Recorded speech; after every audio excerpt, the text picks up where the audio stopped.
Dulo is supposed to be presenting on a model for design and implementation of quality adaptive hypermedia e-learning systems.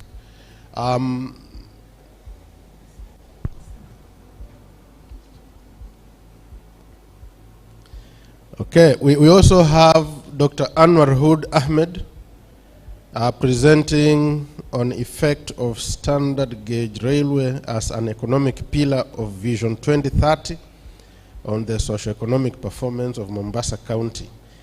Now we have those, how many papers are these? 1, 2, 3, 4, 5, 6, 7. We have 7 papers that are going to be presented in this session.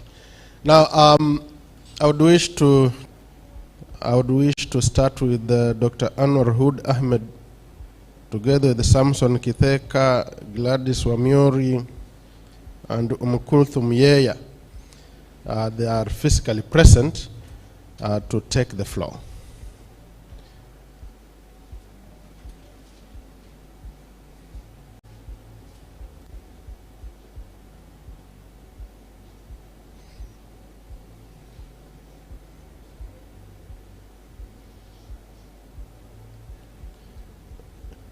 Okay, Umi.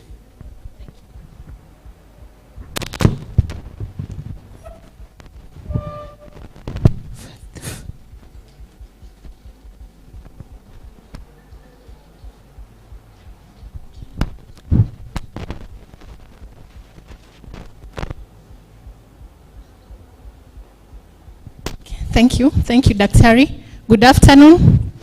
My name is Kulthum Musa Yeya from School of Business. I'd like to present a paper on the effect of standard gauge railway as an economic pillar for Vision 2030 on the socio-economic performance of Mombasa County. Together with my team, led by Dr. Anwar Hood, Dr. Samson Kitheka, and Dr. Wamiori, all from the School of Business. Yes, we all know that the standard gauge railway, that is SGR, is one of the largest construction infrastructure projects in Kenya, intended to provide efficient and effective transportation of both cargo and passengers. And as a flagship, that is Vision 2030 flagship project, the SGR stretches from Mombasa County to Malaba town within the Kenya and Uganda border. And it is expected to be in completion by 2021 as per the report done by Global Construction Review.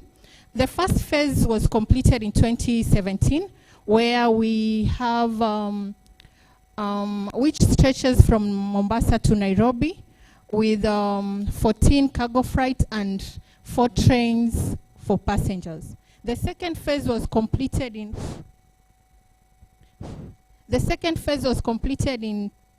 2019, where it linked the Nairobi County and Naivasha.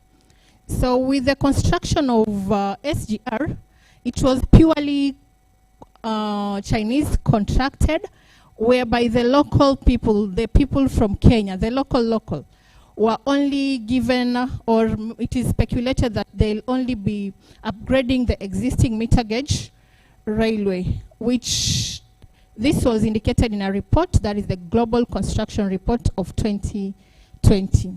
So with the operations of the SGR, it was expected that to increase social and environmental impact both to Mombasa County and the national government. However, due to, next slide, due to lack of, let's say, consultation between the county government and the national government, there was some unfair, I can say, or unfavorable policies which were put in place.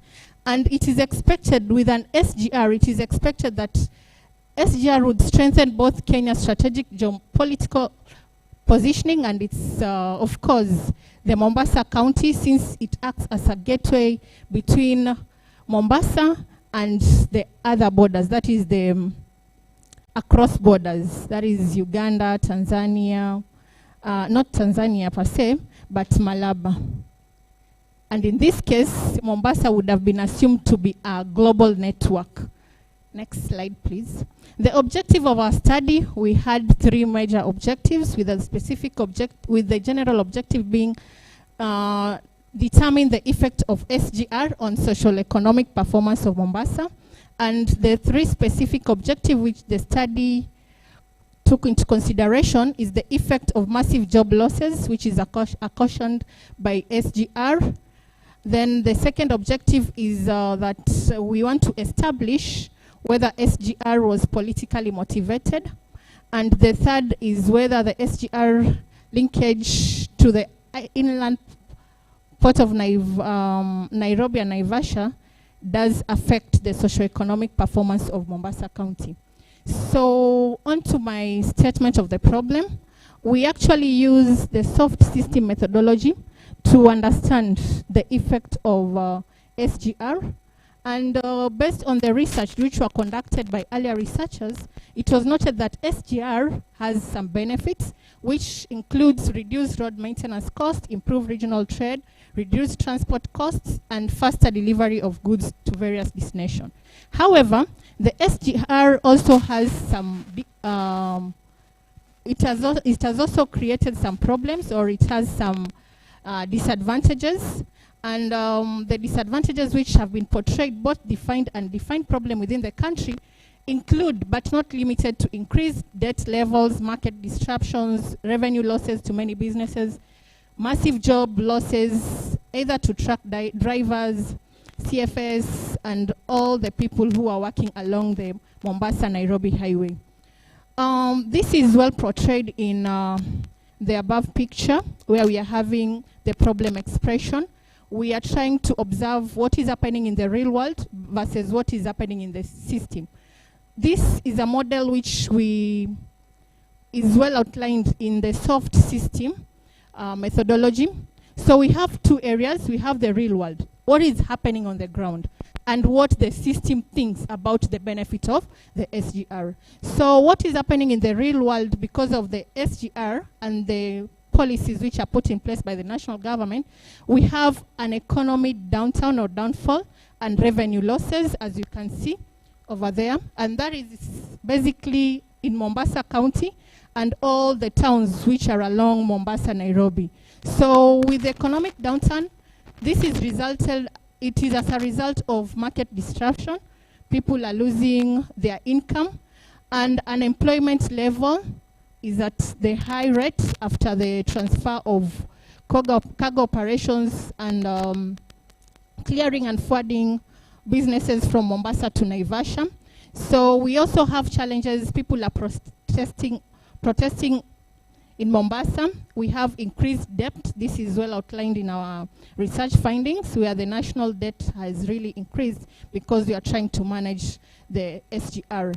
We also have people demonstrating because of monopolization of the SGR. So that is what is happening in the real world. However, the system thinks the opposite. It is assumed that the SGR has resulted in economic development where jobs have been created. We've been able to link the Kenya with the other borders, that is the cross-border businesses. Then we've minimized pollution of the environment. We've also minimized a road accident because the truck drivers are no longer using the road as it used to be. Then we've decongested the Mombasa port. And this is how the system thinks. However, in the reality of the matter, we have so many problems in Mombasa County. Onto the methodology, we've used descriptive design targeting all the 8 sectors who have been affected by the SGR operation. And we had a sample of 90 elements. You can go. And the data that we collected is representative because we had 75% returned questionnaires. So we are using the soft system methodology to analyze the data, which starts from, we go to next, which starts from situation consideration, position situation, and it goes to what the system thinks, that is root definition, conceptual models, then it goes to comparison of the model and real world, then changes, that is the systematic consideration, and cultural desirable changes, and finally actions. So this SSM model basically has two parts. That is the real world and the system thinking world. Go to the next slide, please. So that's the root definition. That is stage 3 of the SSM model. And in the root definition, basically we take into consideration all those who have been affected by the SGR, those who have influence, and of course the key stakeholders. So in this case, we are considering CATO analysis in defining the root cause of SGR implementation, where we have the customers, actor, transformers, owners, and the environment. All this basically, the aim of SGR was basically to ensure that there is efficient and effective use of cargo and, transport of cargo and passengers, which is not happening when you go to the next stage. Let's move to the next stage, which is the conception model. We are expecting, or we are trying to evaluate the socioeconomic welfare of Mombasa. However, we have those conceptual characteristics, or we can call them activities. If they are put in place, of course, we are able to reach to the socioeconomic welfare of Mombasa. For example, good governance. In real world, we have the good governance, which is expected to be put into consideration. However, in real world, we have the SGR was politically influenced, and it has really affected the Mombasa County. Okay, we can explain the model in this way, where we are looking at the conceptual activity, the real world, and the govern. For example, good governance, in reality, the project was politically motivated. What we are asking for is the government to neutralize the ideas, then we justifying the rational based on vision, where we are saying, as much as it is connecting the local or the rural with the urban, and of course the cross borders, still our businesses are down. Huh? Then we have the efficiency use of SGR road and air transport, which we've been able to see it. There is decongestion of the Mombasa port during the clearance, and of course accidents have reduced. However, okay, just go to the next slide. So what we have there, those are the activities, what is the happening, and finally the intervention that the government has put in place. You can go next, because we have this at the end of the slides. Okay, the sixth step is systematically desirable and cultural feasible changes, where we are saying economies of scale is very vital in determining viability of any project, not only railways. So we were expecting that social and environmental assessment would have been undertaken before the commencement of SGR project. And during the construction, of course, we are saying the construction was politically motivated. There was no consultation, mass consultation between the counties and the national government. And we had a report from planners, miners, which was not even put into consideration. And remember, this particular decision is unreversible. Just move to the final stage, where we are having the recommendations, and the final stage, yes, that is the 7th stage of the soft system methodology, where action needs to be taken, and we are saying prior to any project we need to do a feasibility study. Then the issue of transparency and competitiveness should be put into consideration. Then we also need to improve the socio-economic state of Mombasa, because we've seen it has resulted to so many adverse problem to the Mombasa County. Then there is need for creation of job opportunities in Mombasa. Maybe we maximize on the already existing opportunities like blue economy, maybe Dongokundu, special economic zone, etc. Then in addition to this, we are saying the current state is those who are operating the SGR are actually imported from China. We are actually recommending that the government should consider training our own people so that they can compete competitively with the Chinese experts, who are in this case paid heavily vis-a-vis or compared to our own people when it comes to salary and remuneration. Then the government should maximize benefits such as faster clearance of cargo from the port. And we are also saying that appropriate intervention and free market policies be put in place. Then finally, the government should come up with compensation strategy to Mombasa County, because it has really led to loss of income and GDP. You can move to the last slide where we are concluding. We'd like to conclude that SGR, that is transport infrastructure, infrastructure is a legacy regional economic modernization project that connects Kenya with other regions, and it is expected that the business will grow between the Mombasa County, the national government, and of course the cross-border. However, the project has generated tension and the loss of livelihoods. Planning and financing and contracting of SGR was not adequately considered, or it was not consultative. It was just done by favorism and political influence. Then we are saying that from our findings, we've been able to come up with the same findings that were done by the University of Nairobi, where it has been observed and recorded that with the SGR, it has led to loss of billions of shillings in the Mombasa County because income has gone down, people have lost jobs, etc. And it is worth noting that the project was expected to reduce cost of doing business.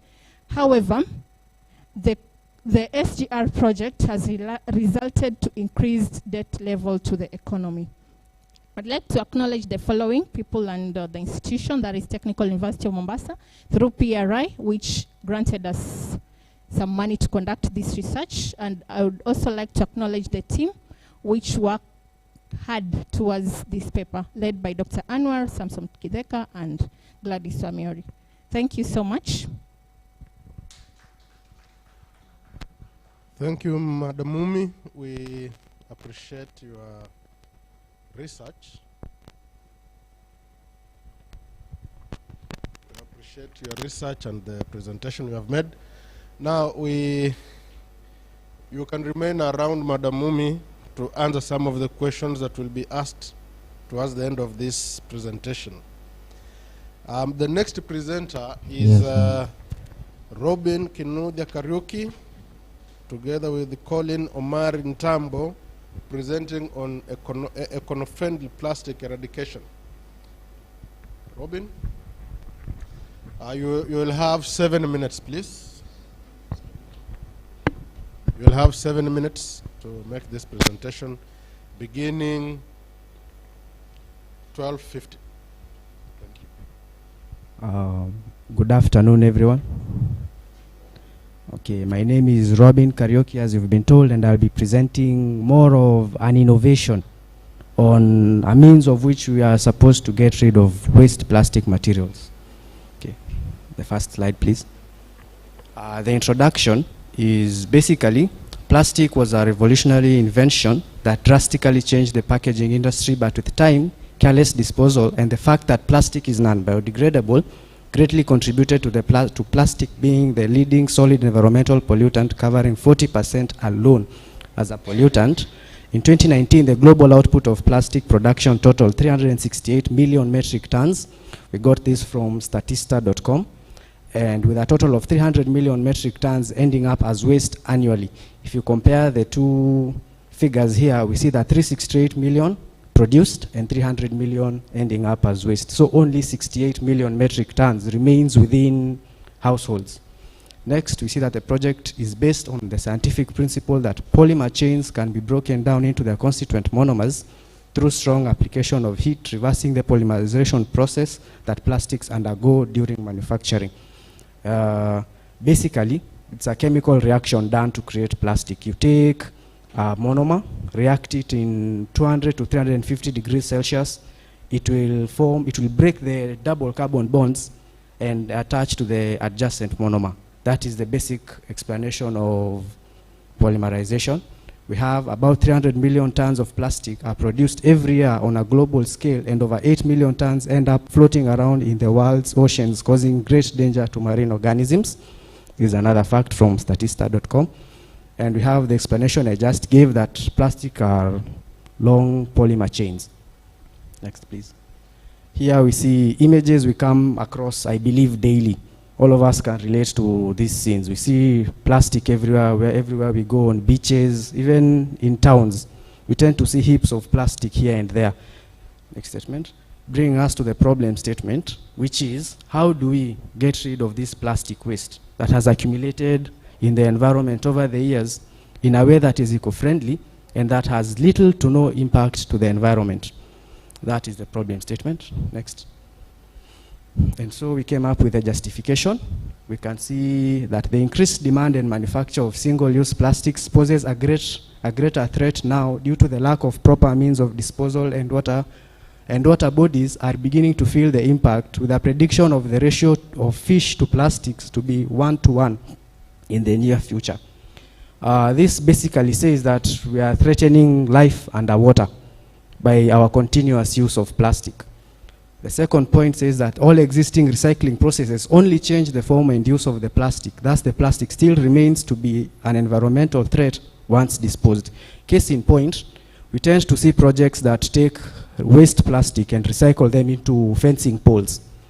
You see, when this fencing pole cracks or breaks, it will be thrown away as waste again.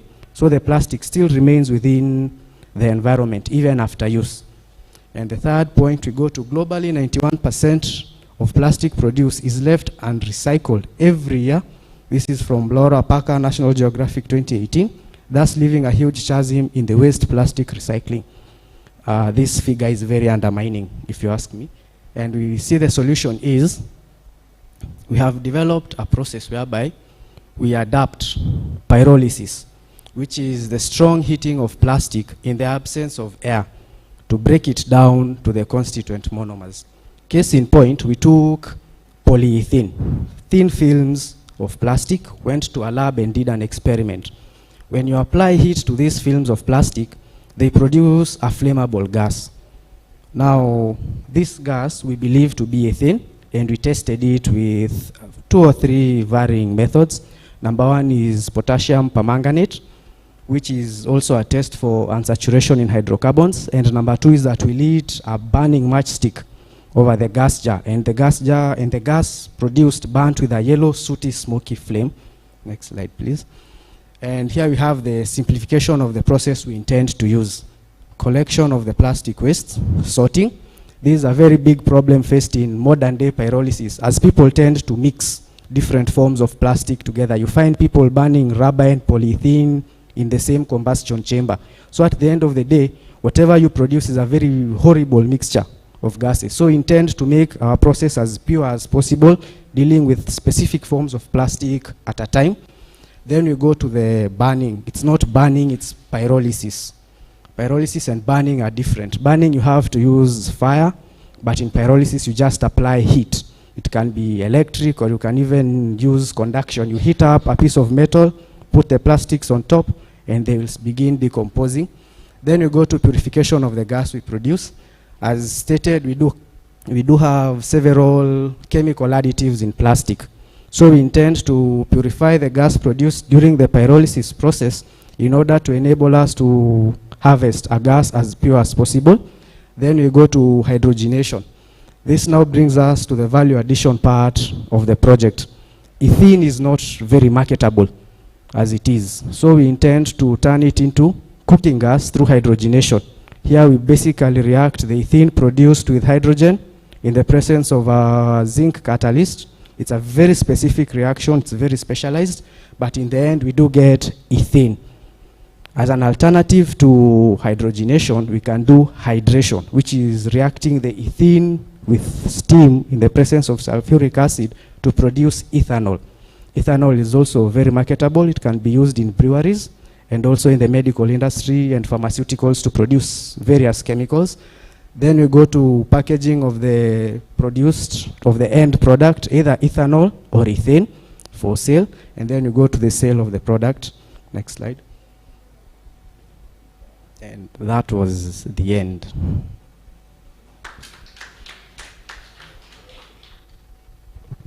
Thank you, Robin, for keeping time. Now, I would wish to call upon Talib Ibrahim Mohammed. Talib Ibrahim Mohammed on sustainability in maritime education and training, a quality standards approach in Kenya. Talib, you have 7 minutes beginning at exactly 12:58.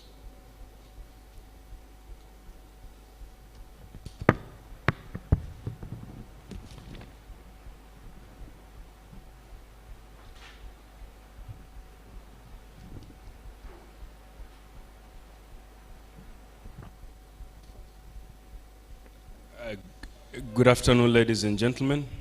My name is Talib Ibrahim Mohammed, maritime practitioner by profession and also academic staff at the university. Maritime education and training has been at the forefront of the new training curricula being introduced in Kenya. Although it is still a new curriculum and a new training that is being introduced at this moment in Kenya, it has its history way back from the inception of the institution, the Mombasa Institute of Muslim Education, that is MIOME, which eventually transformed into the Technical University of Mombasa. And that is, at that time, seafaring was being taught only in Mombasa to the whole of Eastern Africa region. So when it comes to training, quality has been at the forefront. And while quality has been at the forefront, we need to understand what are the inputs that are required to realize quality, not only in education, but also in maritime education and training. Maritime education and training is being regulated by a number of regulations, which one of them is the local regulation, the national regulation, which is the Merchant Shipping Training and Certification Regulation of Kenya, which has adopted and domesticated the International Convention on Seafarers Training, Certification and Watchkeeping, which is the STCW Convention and Code. Due to the demands of quality, we find that higher institutions of education have also adopted quality management systems.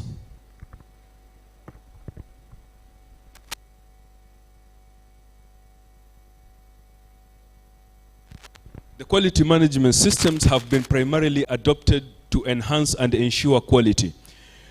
However, we need to look at the extent of the application of the quality management systems with a view of realizing an educational product rather than a business process.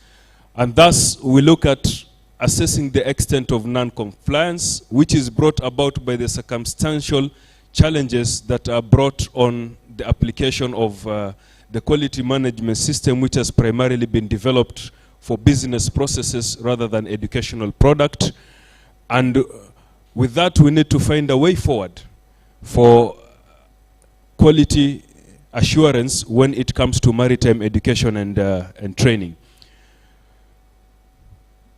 Maritime education and training has been largely defined at its inception with merchant navy training, and that is training for shipboard competency. However, it is now being developed further into encompassing all training that is related to satisfaction of the human capacity needs in maritime, in the maritime industry. Therefore, there is the drive and urgency for quality. So the drive and urgency for quality can be realized under what circumstances? We need to look at the QMS, and we need to look at what the STCW convention actually specifies as a system in quality, which is not a quality management system, but rather a quality standard system. This prevailing competition sees that the quality should be the product and the quality should not be the process. Therefore, looking at the quality management system ISO 9000 and the quality system for educational organization, which has been developed further in 2018 as a result of the inadequacies of the ISO 9001-2015, we find that the ISO defines quality as the totality of features and characteristics of a product or services that bears its ability to satisfy stated or implied needs. However, if we look at the Pdca cycle focuses on the process, and the definition of quality is rather a generic is rather a generic definition. But when we look at the Pdca cycle for the education organizations, we find that it has actually elaborated on two very important things. That is, one is the curriculum and the product of the curriculum. Therefore, looking at the quality standard system in the STCW convention, we find that still the quality system on education organizations still falls short of that. That is because the International Convention on Training of Seafarers requires the product to be fit for purpose, and that purpose is actually defined through knowledge, understanding, and proficiencies. And therefore, we find that the STCW convention covers 5 important things which have not been covered under the quality management systems. That is ISO 9001 and ISO 21001. Therefore, for sustainability, we need to look at maintaining, renewing, restoring, and guaranteeing the process and the product itself.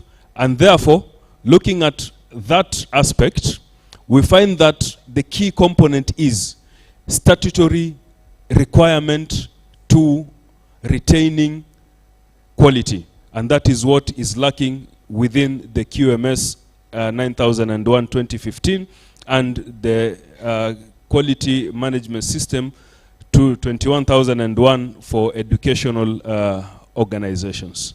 Thank you very much.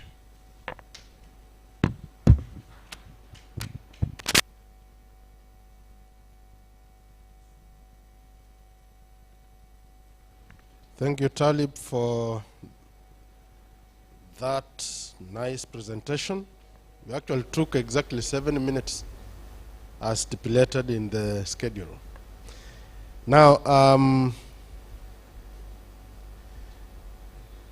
Fashina Adebimpe Desire is absent, so this presentation will not be, no one will present it. I think it is not even with you, isn't it? I don't have it. In that, then, maybe I can request Madam Dorcas Musingi to come and make a presentation on analyzing the effects of seawater intrusion in coastal aquifers using both numerical methods and causal research, a case study of Mombasa County. Welcome, Madam. You will take 7 minutes, beginning now. Thank you.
Okay.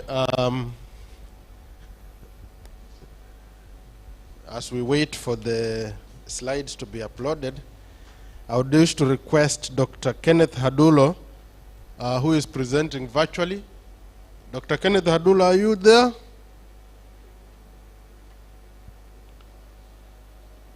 Sound, yes, Dr. I'm there. Can you hear me? I'm there. Can you hear me? I'm there, I'm there. Are you there? Yes, can you hear me? Yes, I can now hear you. Please, Okay. you can take the opportunity to present now. Can I share my screen? As we wait for Dorcas to upload her presentation. Please share your screen, and you'll take 7 minutes for presentation, and then you keep around for questions which will come towards the end of the session. Thank you. Okay, I'm sharing my screen. Can you all see my screen? Everybody is able to see your screen. Please, you can carry on. Thank you very much, Daktari. I'll try to be very fast because of the time that you have given me. My name is Dr. Kennedy Hadulo from ICI. The title of my presentation is A Model for the Design and Implementation of Quality Adaptive Hypermedia E-Learning Systems. So my introduction here is that there's something obstructing me here. Okay, I've removed it. Let me talk about what is the learning management. Introduction is that the learning management system, LMS-based learning, are information systems that have been used in higher education as a strategic tools for providing higher employee satisfaction, better opportunities, career growth, flexibility in learning, efficiency, cost saving, etc., etc. We are talking about e-learning or online learning that is currently taking place all over the world, and TUM also included. We are using a learning management system called Moodle. So we are going to talk about this and what goes on. Now, background.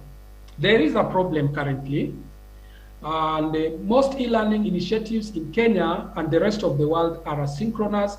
Asynchronous means that it is not real time. It means the lecturer can upload the notes and the students can download the notes and read later. Now, this is what we have. And sometimes the lecturers can communicate with the learners through email and social media. Now, the courses present are pre-designed fixed course material and directed study procedures backed by limited learner-instructor interaction. You have seen how e-learning is conducted in TUM, and you'll agree with me that currently, as it were, the notes are just thrown there. And if some interaction is to take place, then the lecturer organizes a web conference with the learners on the site so that he can explain some stuff and that. So that in itself is a challenge. The courses are pre-designed, fixed. Pre-designed means that what we have is what is known as a one-style-fit-all.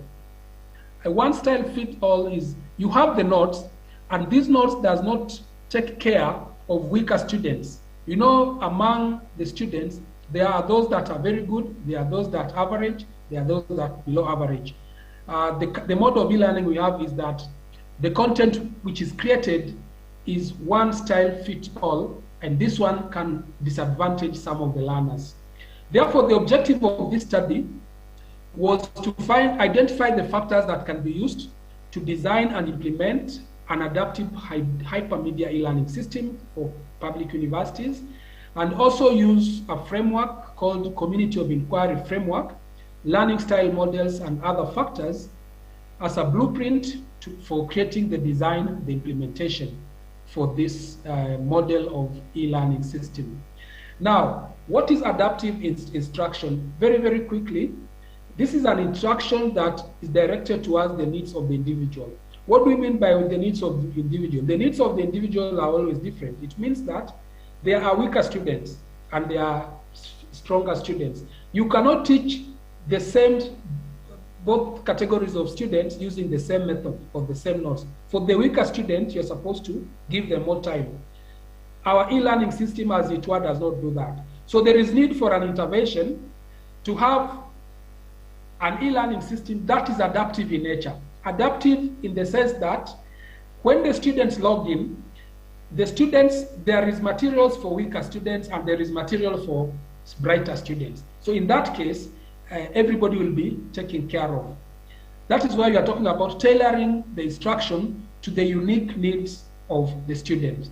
Now, before you do that, the first step is to understand a learner model. What is a learner model? A learner model is, these are the properties of the learner, the domain knowledge of the learner, like his weak points, his strong points, his background, personal traits, and also the learning styles, what he prefers. Does this learner prefer to learn with videos? Does this learner prefer to learn with pictures, with graphs, and the like? So first things first is you understand the learner model. Secondly, you create an adaptive interface. This is an interface that will adapt to the user. If it is a weak learner, the interface will give that learner, based on the way the learner responds to questions, it will give him options on how he can learn better. It will give him maybe more problems to solve. That is an adaptive interface. Now, this has already been used. So therefore, what is an adaptive e-learning system? A system that can change differently depending on the user. If it is a good user, it will change to fit the user. If it is a slow learner, it will adjust to help that learner to learn and be at par with the other learners. So therefore, what about an adaptive education hypermedia system? This is a system that uses a variety of content. Variety, like you have the notes, you have videos, you have pictures, you have graphs, you have audio. Currently, as e-learning is conducted in Kenya, in TUM, all over, it is just PDFs that are thrown there, no interaction. So we need a system whereby you can record your voice and give it to the learners. You can get a video and upload it for the learners. You can mix the content. So that is what we refer to as a hypermedia system. Now, then there are also learning style models like Kolb, like VAC, now like Silverman. So what this means is that different users prefer different learning styles. There are those who prefer reading text. There are those who prefer listening to audio. They learn faster by that. There are those who prefer to watch content on a video like a YouTube format. Therefore, it means that when you create content, you need to first get the views of the learners. Which learning style do you prefer? And then create content according to their learning styles. Now, any learning that takes place at a higher level cannot occur without the learning theories: behaviorism, cognitivism, and constructivism. Now, these theories must first also be understood before any content is created. So we need the learning theories.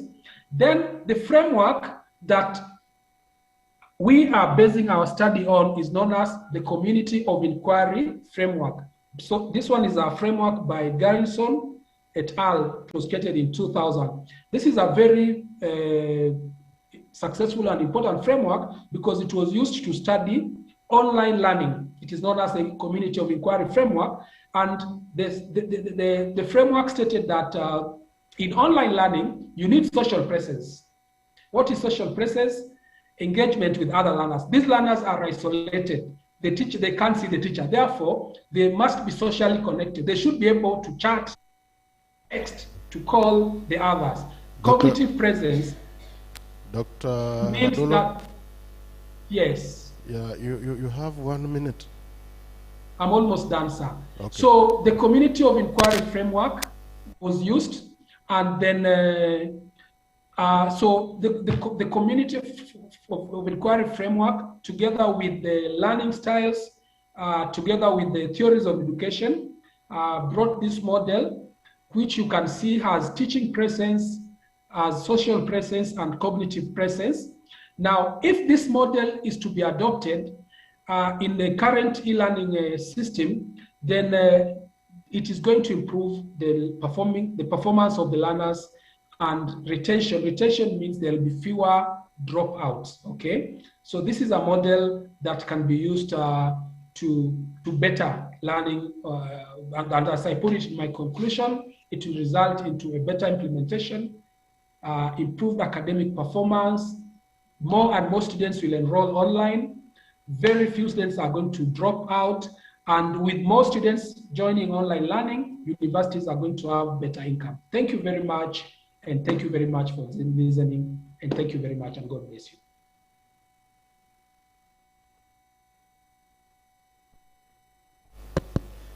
Thank you, Dr. Hadulo, for your presentation.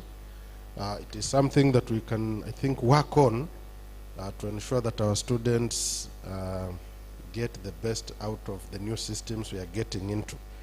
Now, is asthma for RI, is it Rifa, Atif Ali of PMAS, or Amba Bashir? Are they present online? A presentation on an efficient resource prediction of heterogeneous workload in cloud-hosted data centers using neural networks. Are they present online? Hello? Are they? Okay. Madam Dorcas, please. Making a presentation on analyzing the effects of seawater intrusion in coastal aquifers using both numerical methods and causal research. A case study of Mombasa. Madam.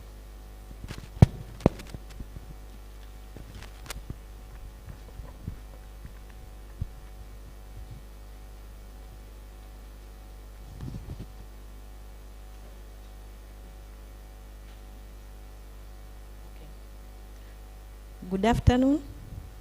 Move to the next slide. The paper is on effects of seawater intrusion in coastal aquifers, a case study of Mombasa Island. The background of the problem: the aquifer in Mombasa is considered to be semi-confined, also called leaky aquifer. This paper develops a model which represents seawater intrusion into coastal aquifers. There were three main objectives: to investigate the aquifer characteristics, to investigate the levels of seawater intrusion, and to assess the financial impact of reverse osmosis. Some laboratory samples were taken from boreholes some years back, and as you can see, we have chloride, which is in some boreholes 10 years back was at 328. What is allowed by WHO is 250 milligrams, showing that there is already seawater intrusion in the island 10 years back. The chart there shows chloride concentration. It's a map showing how Mombasa Island looks like, and the red part shows the sea. So it is noted that from the area near the sea has got more chloride concentration. So all the balls near the sea are more polluted with the chloride than the wells.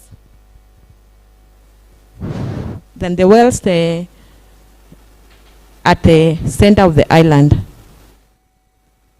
What we have there is what we call head time curves. That shows that at the far end, the y-axis, it shows that the head for the wells is continuing to decrease with time. So if the water was being struck at a certain depth, it means that the water table has gone down, and it will keep on going down as we continue drilling more boreholes within the island. Move. What we have there shows the prediction of what will happen in the future time. It shows that in the next 16 years, all the boreholes within Mombasa Island will be polluted with seawater, and this process is actually irreversible. There's a curve which it's a polynomial equation which tries to model to show that if you drill your borehole at a certain place, with, you can be able to predict how much solutes you will have in your borehole some years later. So you choose any area in coast where you'll be drilling your borehole. It means that you can be able to predict how much solutes you will have some years later, and you can know whether it is good to drill or not. This was showing it's a regression curve showing the data the observation data, it correlates at almost 0.9. Because of the problem of seawater intrusion, people have taken it independently and they have decided to install what we call reverse osmosis systems to be able to purify their water. And the area in yellow shows that most customers are installing reverse osmosis systems of at least 1,000 liters per hour. The investment cost for a reverse osmosis system, which is shown in white, it costs around 1.3 million to be able to install one reverse osmosis system. And within the cost so far, we have about 100 reverse osmosis systems which are already installed. The service cost, once the reverse osmosis system is installed, it needs some maintenance costs, and for every 100 reverse osmosis systems in Kenya, we use around 11 million to service 100 systems, meaning that is money being lost when this problem could have been prevented. Power consumption. All the reverse osmosis systems installed at the moment in the country are using power from the KPLC, which is the national grid, and a reverse osmosis system of around 1,000 liters per hour uses power of around 36,000 per year. Mean investment cost. This graph shows how much we need to invest on the reverse osmosis systems as individuals. Conclusion. The quality of groundwater in Mombasa Island has been interfered with by seawater intrusion. A 20-year simulation of intrusion reveals that through process known as seawater intrusion, the coastal aquifer has been polluted. Installation of reverse osmosis systems has provided a solution to the problem of seawater intrusion. Recommendation. It is good to stop seawater intrusion, so all the recommendations are geared towards stopping the seawater intrusion problem. One, the drilling of wells should be regulated. Observation wells should be installed in different areas to be able to monitor the process of seawater intrusion. Recharge wells can be installed, and conjunctive use of water can be implemented within the cost. Thank you.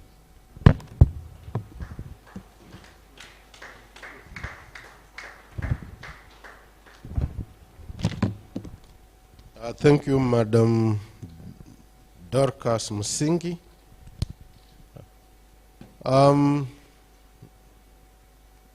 We are waiting for Madam Karen to make a presentation. I don't know whether she's online. Karen? Yeah, let's just give her some few minutes. She'll be online and then she makes her presentation. Is there anyone we left out? Anyone we have left out in this schedule of ours? Yes. Madam Esther? Irene Jerry. Marin Jerry? Irene Jerry. Oh, Irene Jerry. Irene? Yes. What is the title of your paper? Yes. The effects of fraud activities in the financial performance, a case of commercial banks in Kenya. Who are your supervisors? Professor Namsonge and Dr. Orwenyi of Jomo Kenyatta University of Agriculture and Technology. Okay, are you ready with your presentation? Yes. Please share your screen so that we can give you some 7 minutes to make your presentation. Thank you. Okay. As she prepares to share her screen, is there anybody else you have left out? Online as well? Anybody else you have left out?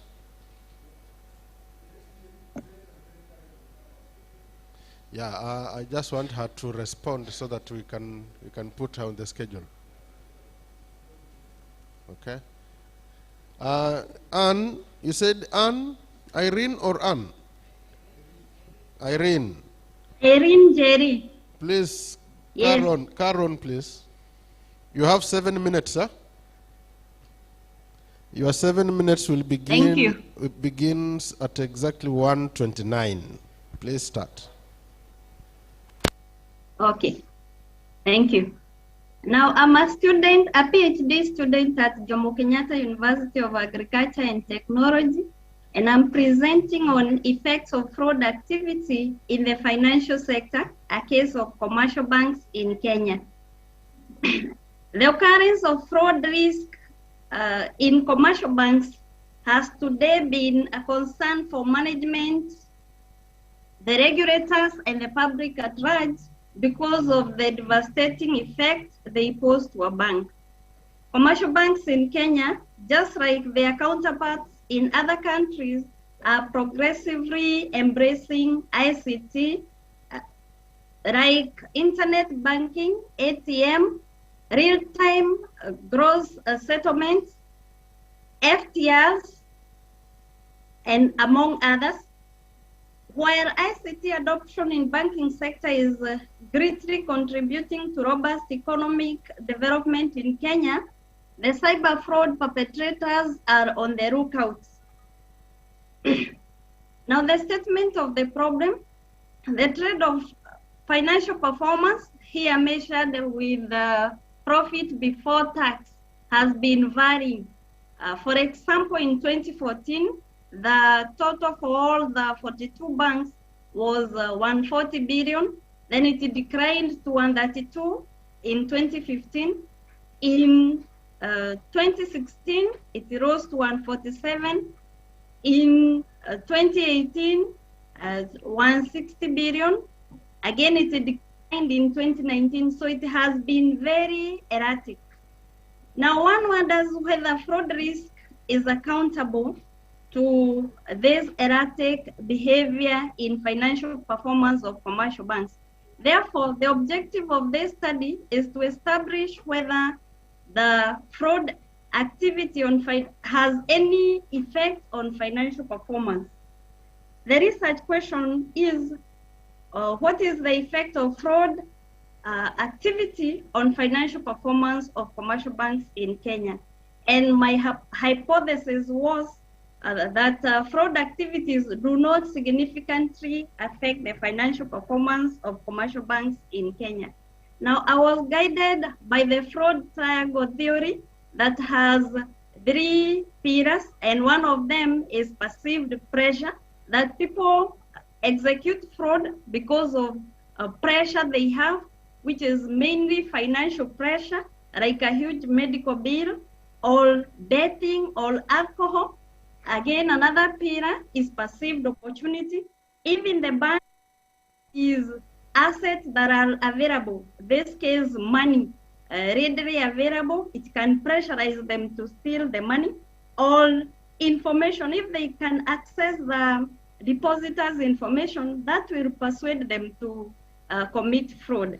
And the last pillar is perceived rationalization. The thinking that everyone is committing fraud, why not me? Or feeling that my bosses are underpaying me and they are making a lot of profit, so I'll also steal to cover for the money I'm not paid. So this theory was relevant because it helps us to know what motivates people to perform fraud. Now, the fraud activity costs, I measured them using theft losses and fraud losses, unauthorized activities, and the financial performance, I measured it using the profit before tax. Now, the results, I first of all wanted to know the causes of fraud, and I tested the poor staff remuneration, poor record keeping, greed by staff, among others. From the findings, the major cause of fraud activity in commercial banks in Kenya are greed by staff, followed by internal controls, that is weak internal controls, and urgent financial needs. The findings therefore supported the assumptions of the fraud triangle theory that perceived pressure, like financial needs, are a cause of fraud. They pressurize one to commit fraud. Now, I also went ahead to test the various types of fraud that are experienced by commercial banks in Kenya. And for this case, there is unauthorized activity, theft, and external frauds. And from the results, the findings showed that the most frequent type of fraud in commercial banks today is the internal fraud, which is the external fraud, which is followed by the internal fraud. Now, these findings are in agreement with the CBK report that use of ICT has increased cases of ICT-related fraud. I also tested the amount of losses experienced through fraud by the commercial banks. And from the results in this table, it shows that fraud-related losses were experienced by the commercial banks in Kenya. They range from 11 to 40 million per year. Now, from the inferential statistics, Irene, I conducted the correlation. Irene, you have 2 minutes, huh? That, you have 2 minutes okay, to go. I'm finishing. Okay. I'm winding up. I realized that the fraud activity cost is negatively correlated with financial performance, and that we have a significance level of 0.41, which is significant. Therefore, it shows that the increase in fraud activity costs, it will negatively affect the financial performance of commercial banks in Kenya. And this made me not to reject the null hypothesis. And I concluded that the fraud activity costs have significant effect on financial performance.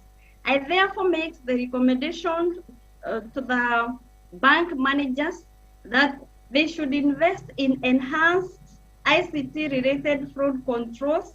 They should also conduct regular training to both new and old human resources in order to ensure that they are able to detect external fraud, because it is the major source of fraud. On the other hand, they also need to invest in internal controls, such as the footprints, the memento, and others, which will detect the internal frauds that are being committed by their ICT. Lastly, I have a policy recommendation to the regulators of commercial banks, which is the Central Bank of Kenya. They should ensure that the commercial banks in Kenya invest in fraud controls, and during their supervision, they have to check on their effectiveness. Thank you. Thank you, Irene. Thank you for ensuring that we finish fraud in Kenya, especially in the financial industry. You may stand by for questions, which may be coming shortly after the end of this session. So please do not log off. Nasikia Irene? Irene? Yes. Please stay with standby. Yes, I'm standing by. I'm here to stay. Thank you. Now, we have, she's not logged in. Now, is the Madam Esther here? Oh, she's gone out, okay. Now, for those who have been around and listened to the presentations, are there people with questions, please? As it pertains the presentations that have been made so far. Irene has been the very last one. Yes, Dr. Jobunga. Thank you so much, Dr. Muhongo. I have 2 questions, one to Robin Kinuthia. You suggested an eco-friendly plastic eradication. Has it been experimentally tested?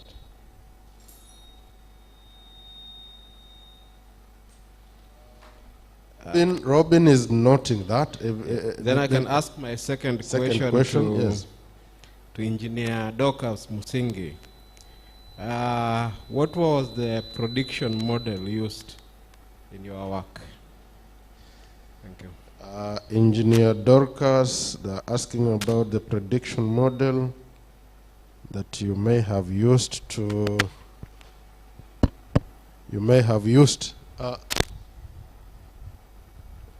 Any other questions?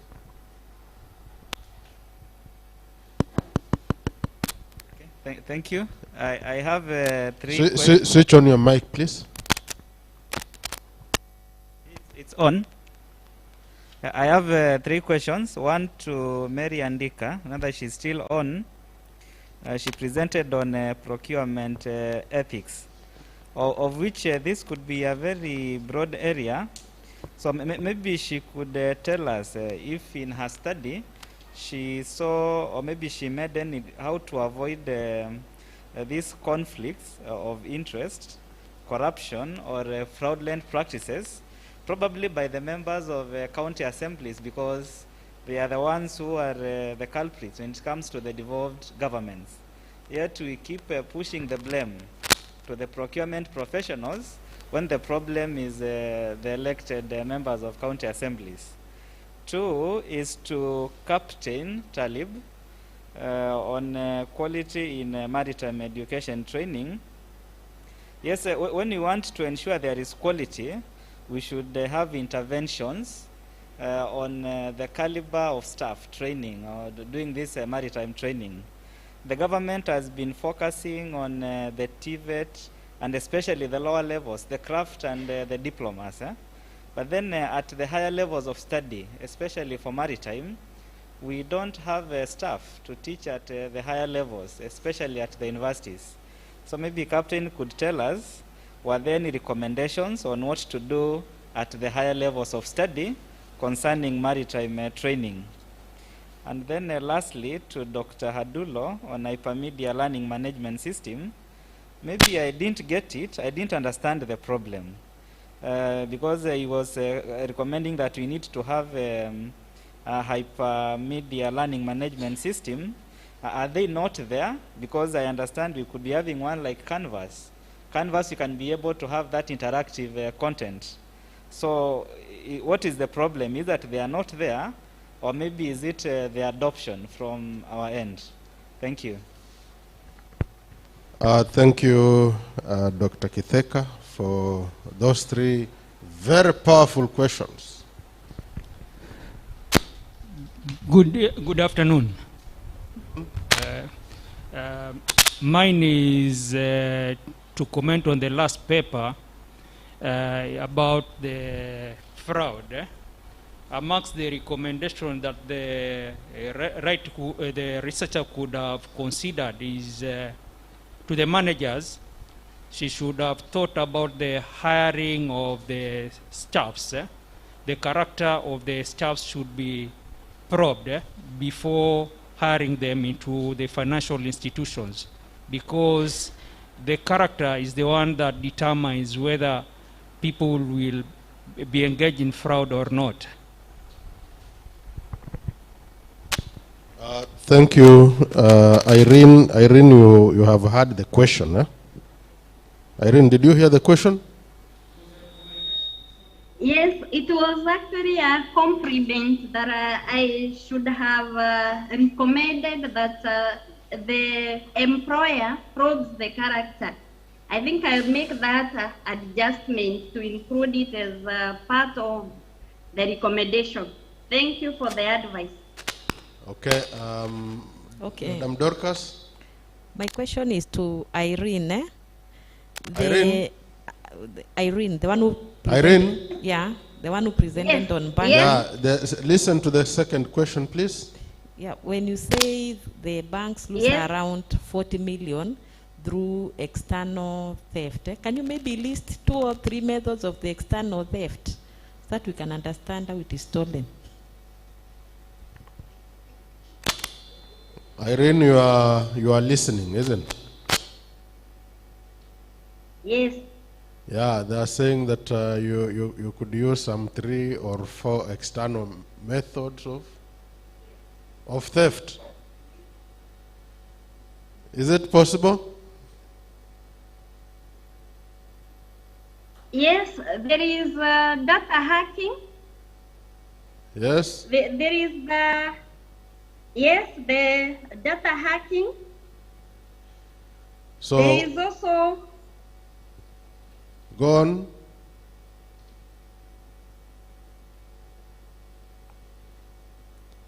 Irene? Yes.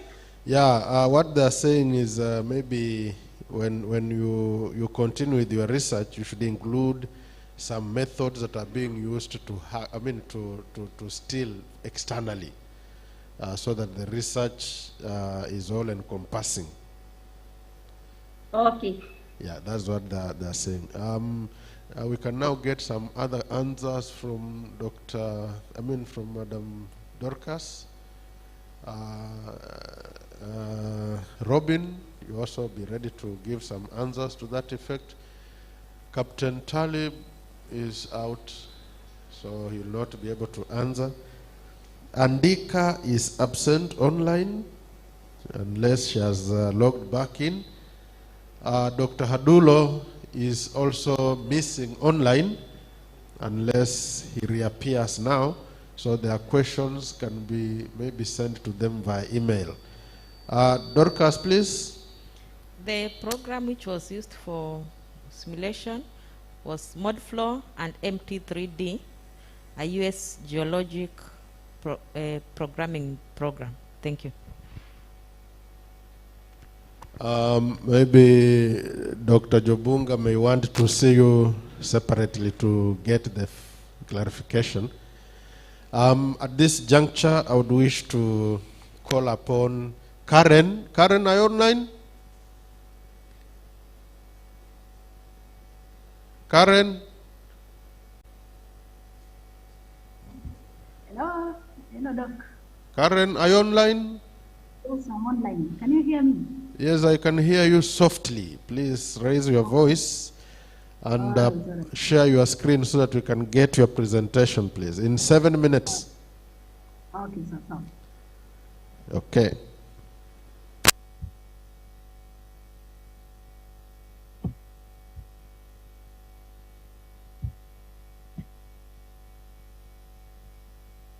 Okay, good afternoon, everyone. I'm Karen Techmatic. I hope you can hear me clearly from JQuat. And I've already shared my screen. I hope you can view my screen. And I'm presenting a paper. First, I'm a PhD student, supply chain management. And I'm presenting a paper, one of my variables, which is influence of strategic procurement practice on performance of devolved systems of government in Kenya. So I'll go directly to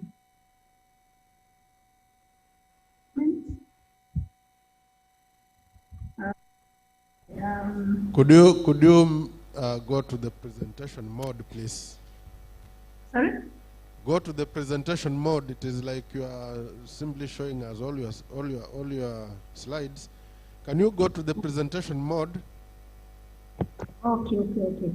Yeah. So basically, the problem statement is I was trying to look at why devolved systems of government are not really complying to strategic e-procurement practice. And I gave a scenario of Nairobi County, which is one of the devolved systems of government, whereby they did fail to leverage on the benefits that comes with using the IFMI system, which is now an e-procurement system. When they were purchasing, there was a tender of supply of factored, which was supposed to be supplied at 50 million, sorry.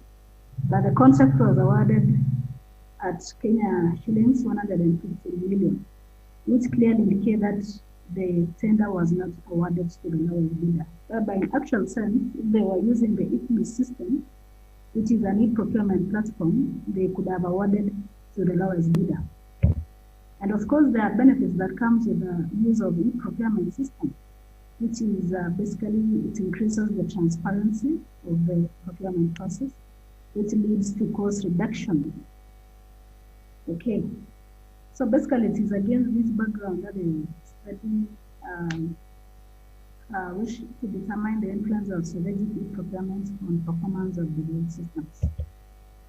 So the theory that I used, whereby it was linked to this specific variable, was technology acceptance model, whereby this theory was founded by Davis in 1986, whereby it basically established the emerging technologies cannot improve organizational effectiveness and performance if change has not been accepted. So basically this technology is about trying to bring people to accept new technology, whereby an e-procurement system was a new technology in procurement, which was basically the government rolled out in order to ensure that it increases the transparency in the procurement processes, especially under the public sector.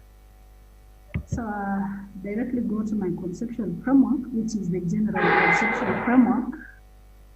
But our interest now is the strategic e-procurement practice. So we are going to focus on the strategic e-procurement practice. Now by the sub-variables, I looked at the automation of systems, central coordination of suppliers, service standardization, procurement strategy.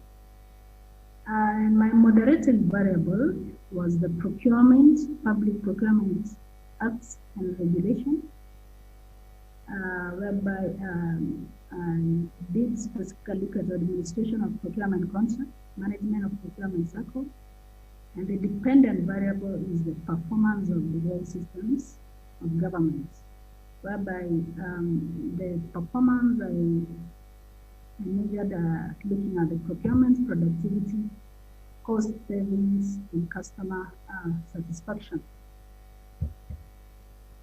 So the research methodology, basically the study adopted cross-sectional survey design using both quantitative and qualitative approaches.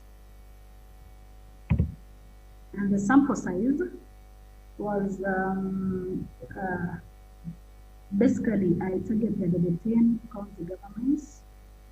One of them was Nairobi County, we had Bomet County, Narrow County, yeah, but I also targeted the finance and procurement department.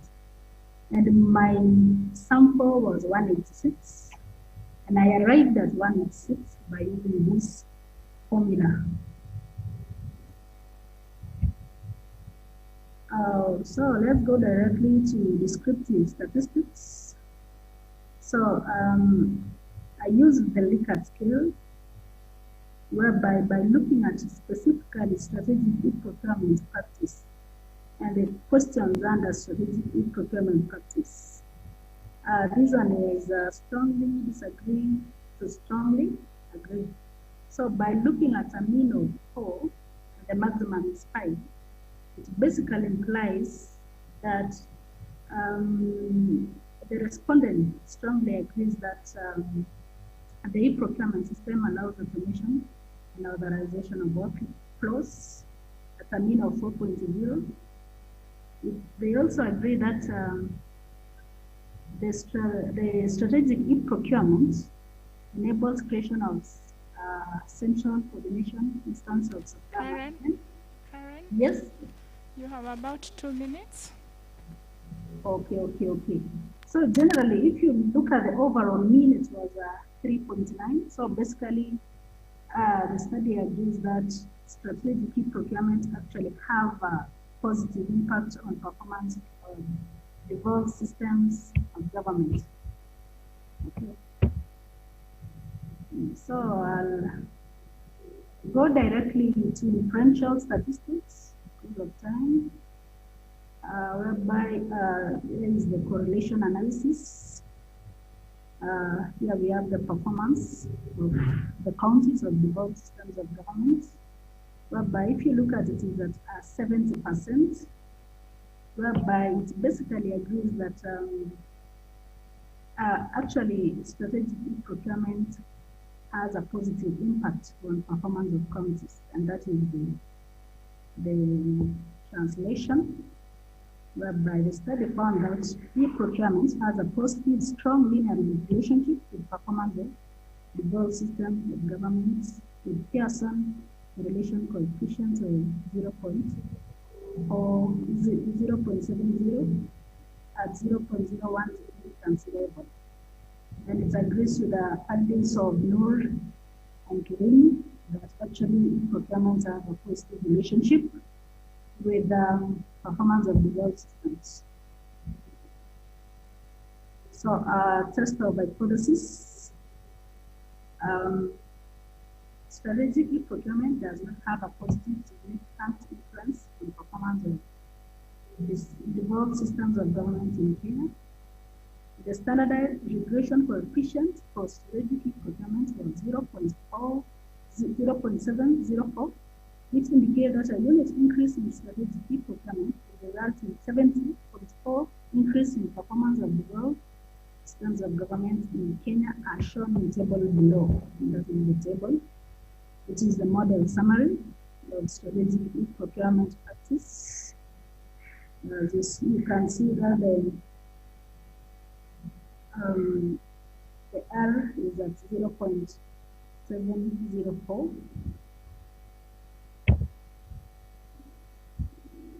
And then there was a further test of ANOVA that shows that the significance of F-test, F1.55, and the p-value less than 0.005, as indicated in the next table.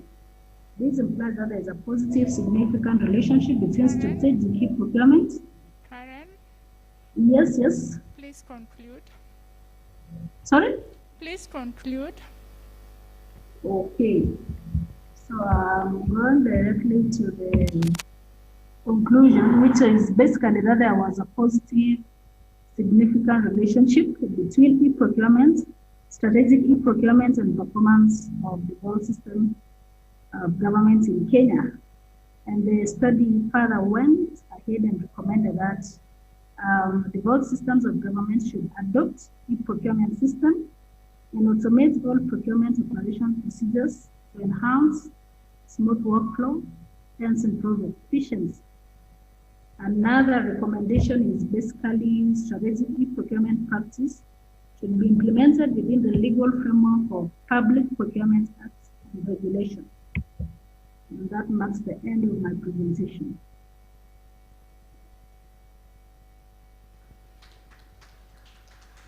Any questions for Karen? Please hold online for questions. Any questions?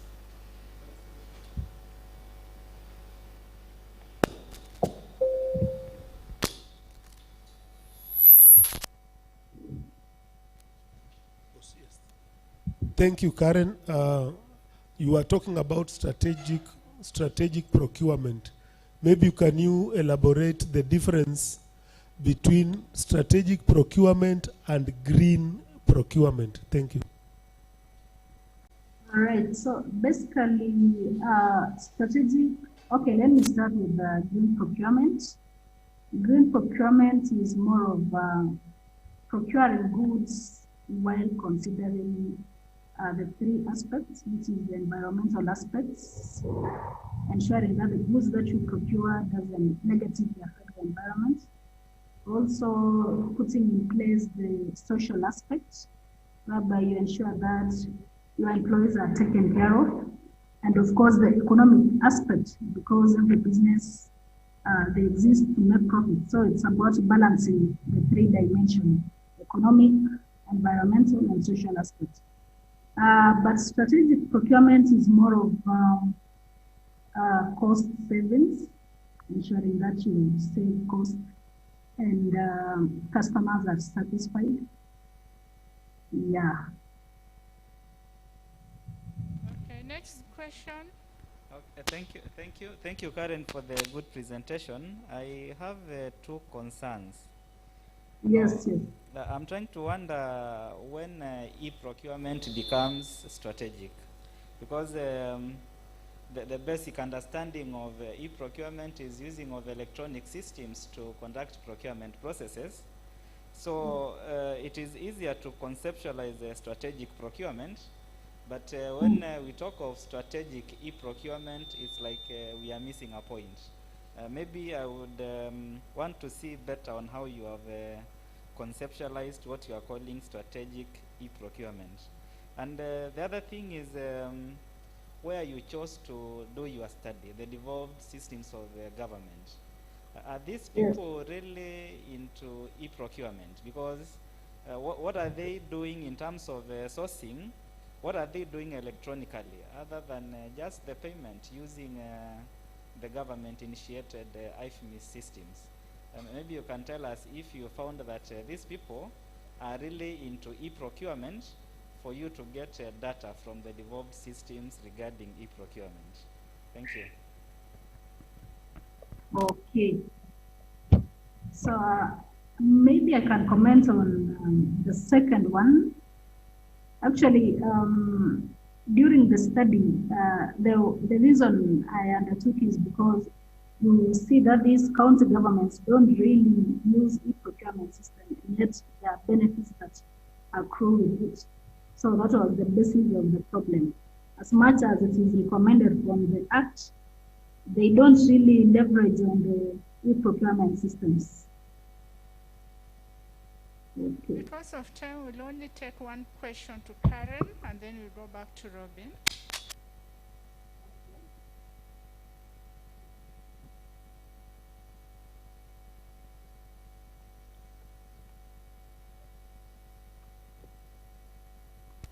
My question is about the sample size. How did you first determine the counties that you are going to do your study? And we considering that we have got 47 counties. And second, how did you reach to your sample size? Okay, from the 47 counties, I picked 11 counties. And the reason I picked the 11 counties, I looked at those counties who had problems as far as observing strategic procurement practices is concerned. And I gave examples of Nairobi County. Those are specifically, they didn't observe the benefits that come with strategic procurement systems. We also have Bomet County, and so that was the main reason I arrived. I picked 11 counties. Then for the 186, there is a formula that I used by Cooper and Snyder. That is how I arrived. There is a formula that I use. So that I arrived at 186. Thank you. Robin, please respond to the questions. Thank you very much. I was asked if the process has been tested, but I'll answer that I've only tested the initial stages of the process because the hydrogenation and hydration parts of the project are quite expensive. Thus, they require a lot of funds in order to acquire the specialized chambers in which the reactions can take place. But for the initial processes, we just used a common lab setup. It's very simple. I was to put up a video today, but I wasn't able to because of technical issues. Thank you. Robin? Okay, we shall carry on with the presentations until we finish all the afternoon presentations in the next 33 minutes. So, Karen? Yes, Doc. Tumeshukuru sana kwa mchango wako. Please carry on with your research and let's get the best out of it. Huh? Okay. Okay. I'm now calling upon is Andrew Wekesa Nabangala. Hello.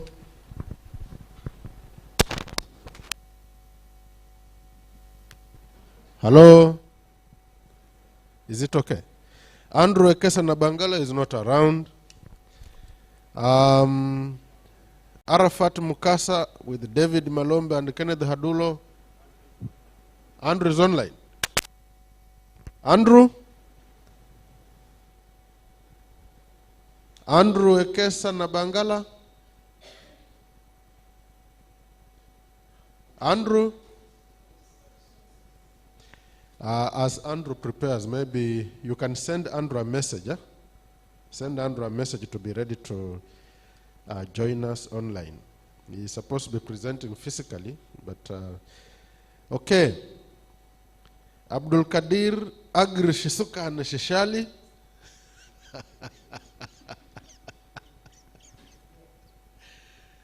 Are you ready? Or I go to somebody else? Okay.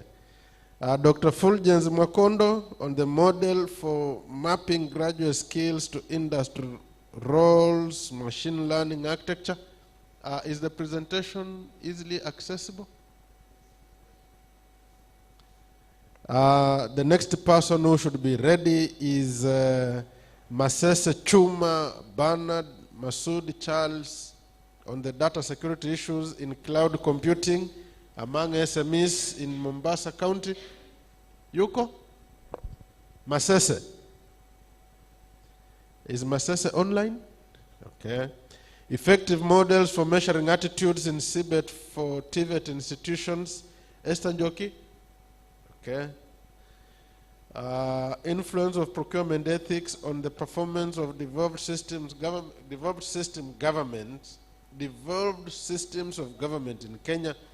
Mary Andika. Is Mary Andika online? Oh, she presented, huh? Oh, okay. Anwar Hood, those ones have presented. And then Rosfin Mwinzi, Niva Mwinzi. Did she present yesterday? And she has not presented today.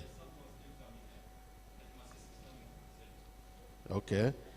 I just want to get a roll call of those who are around so that they can take advantage of the time. Now, let's agree. Are you ready?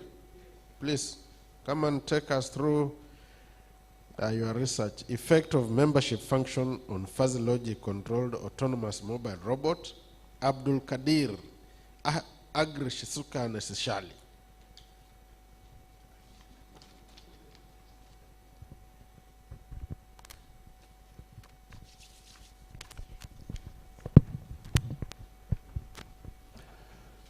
Okay, my name is Shitsukane Shisiali Agri, but not Abdul Kadir. So I am presenting a paper on effects of membership functions for fuzzy logic controlled autonomous mobile robot, and it is a research that is going on that we are doing with Dr. Mvuria Mgala.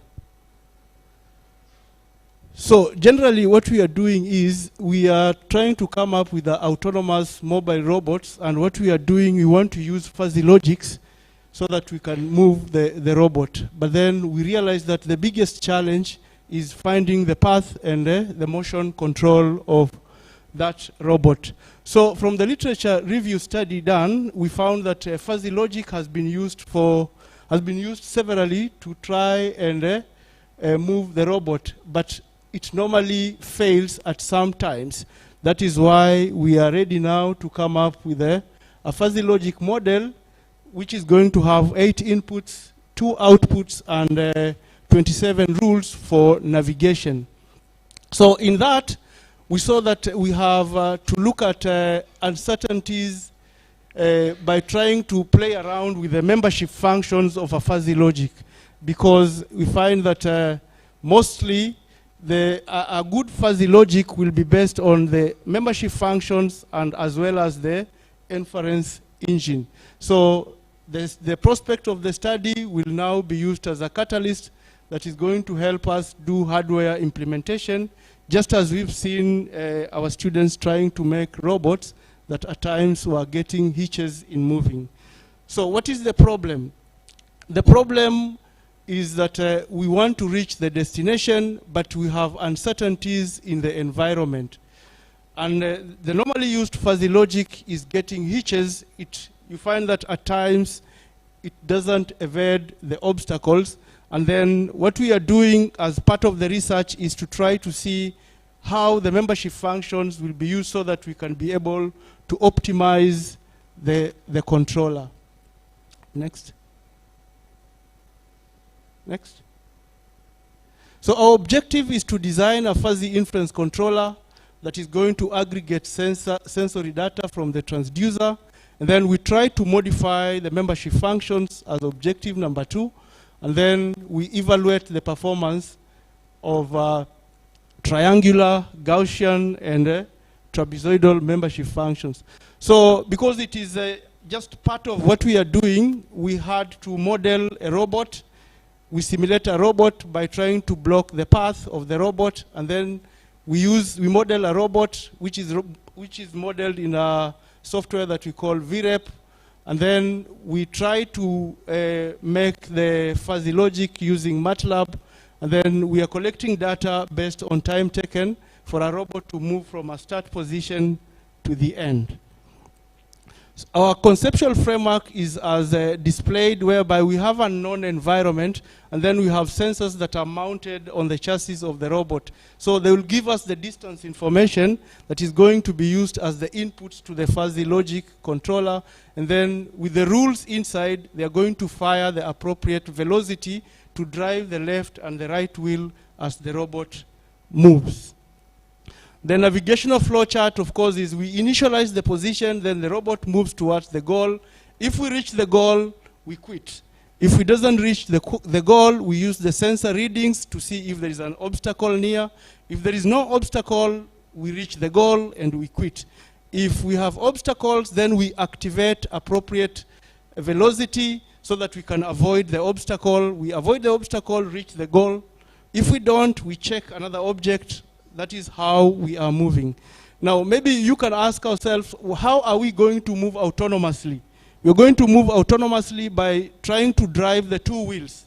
If the right velocity is equal to the left velocity, of course, the robot is going to move to the straight line. Now, back.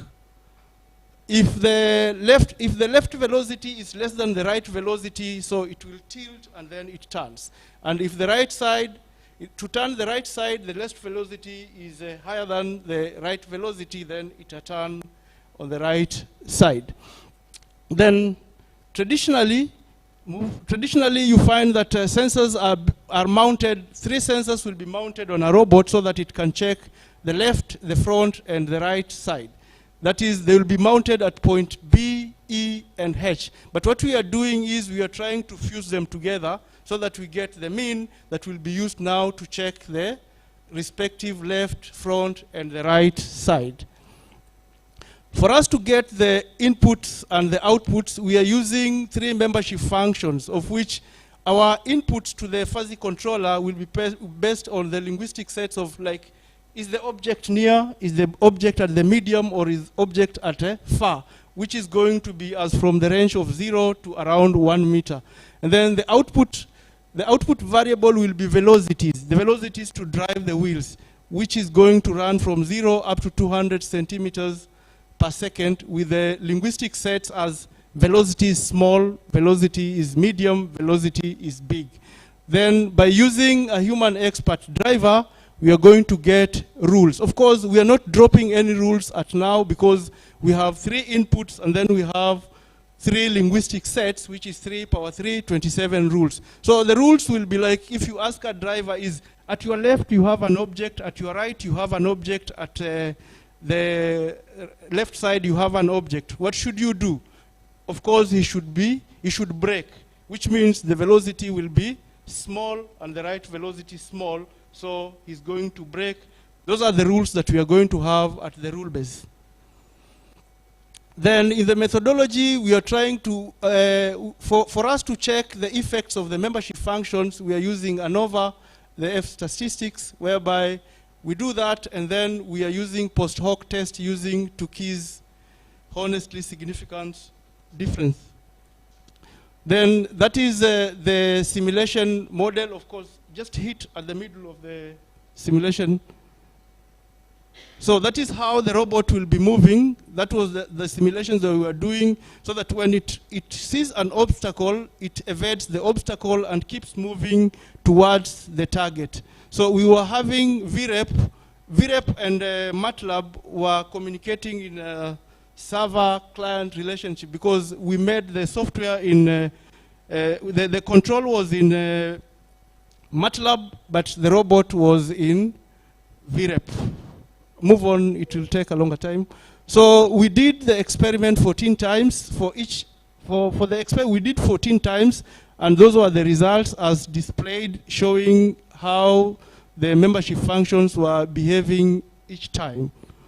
Then from the results, we find that there was a significant difference between the means of all those membership functions, because the p-value was less than 0.05, which was our test point. So those were the results. Move on.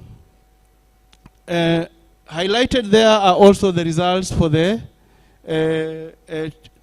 post hoc test that reveals that there was statistical significance between all those membership functions, of which after all we tried and checked and found that the triangular membership function were equally working the same as the trapezoidal, but then mostly you find that many researchers recommend triangular membership functions. In conclusion, we conclude by saying that the triangular membership functions can provide an immediate solution to fuzzy logic model optimization, and the model that we have developed is viable for use in hazardous and unreachable situations like the one we had when COVID was coming. People were afraid to take medicine. We can make maybe robotic nurse to take medicine and maybe food to the sick. Though this work only involved the wheeled robot, we think that it can be effectively used to other types of fuzzy logic controllers.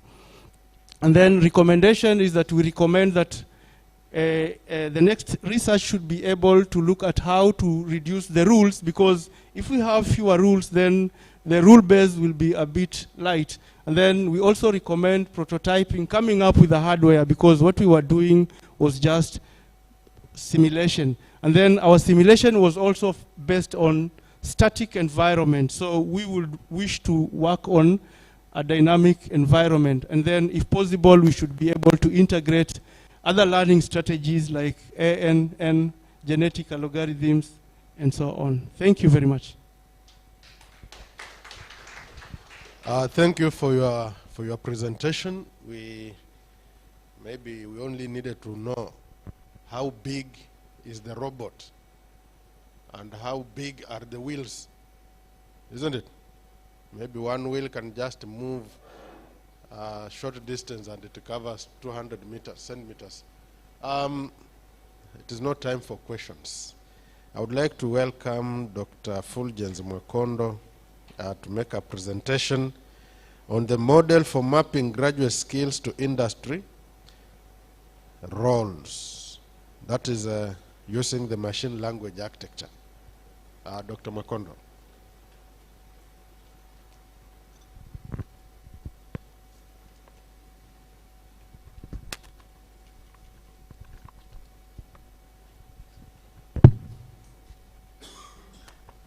Thank you, Daktari, for this opportunity. So my work is on a model for mapping graduate skills to industry roles. We are looking at a machine learning architecture. The work was actually done in collaboration with Dr. Mvurya Mgala. So we are saying when a student graduates, we want to see whether we can be able to apply machine learning so that they can be able to guide on which is the best industry job they can be able to go for. So we have some definitions here. We know skills, okay, industry role. Now the most important thing here is actually mapping. Mapping is basically matching or linking groups of qualities of an item with those of non-items. So here we are saying, can you be able to map skills to the requirements, skill requirements for various industry roles? So, however, mapping skills to industry roles, of course, means matching or linking graduate skills with those of industry roles for job prediction purposes. Now, this process is actually useful because it provides feedback to candidates for job suitability. It is also an easy way for companies to filter high-quality candidates before interview. It also provides a credential to candidates to signal employability. Now, as a result, of course, we have a lot of mismatch of skills onto industry roles, where we have a large number of our graduates who hold jobs that do not make best use of their skills. Actually, 70% in sub-Saharan Africa, 35% in Europe. Now, this situation has negative impact. It has reduced job satisfaction, high employee turnover, low productivity. Now, there are so many efforts which have been made to solve this problem, but mapping of skills to industry roles has remained difficult due to lack of a suitable data modeling structure and mapping methodology for the phenomenon. Now, we have, of course, in computer science, we have, due to a wide availability of data-driven methods data-driven methods are gaining traction, such as data mining, which is about discovering useful patterns automatically from large quantities of data, machine learning, which is basically designing programs that automatically improve their performance when executing some tasks through experience derived from learning. Now, of course, we also looked at literature, as from 2008, the focus has been on modeling job mismatch, where efforts has been on searching for attributes that maximize job performance prediction, systematic methods for placing the right people in the right jobs. We have also seen data-driven models that enhance accuracy in skills mapping to industry roles. The trends in machine learning efforts have been there. We are seeing, since 2008, we have been having methods, classification, regression.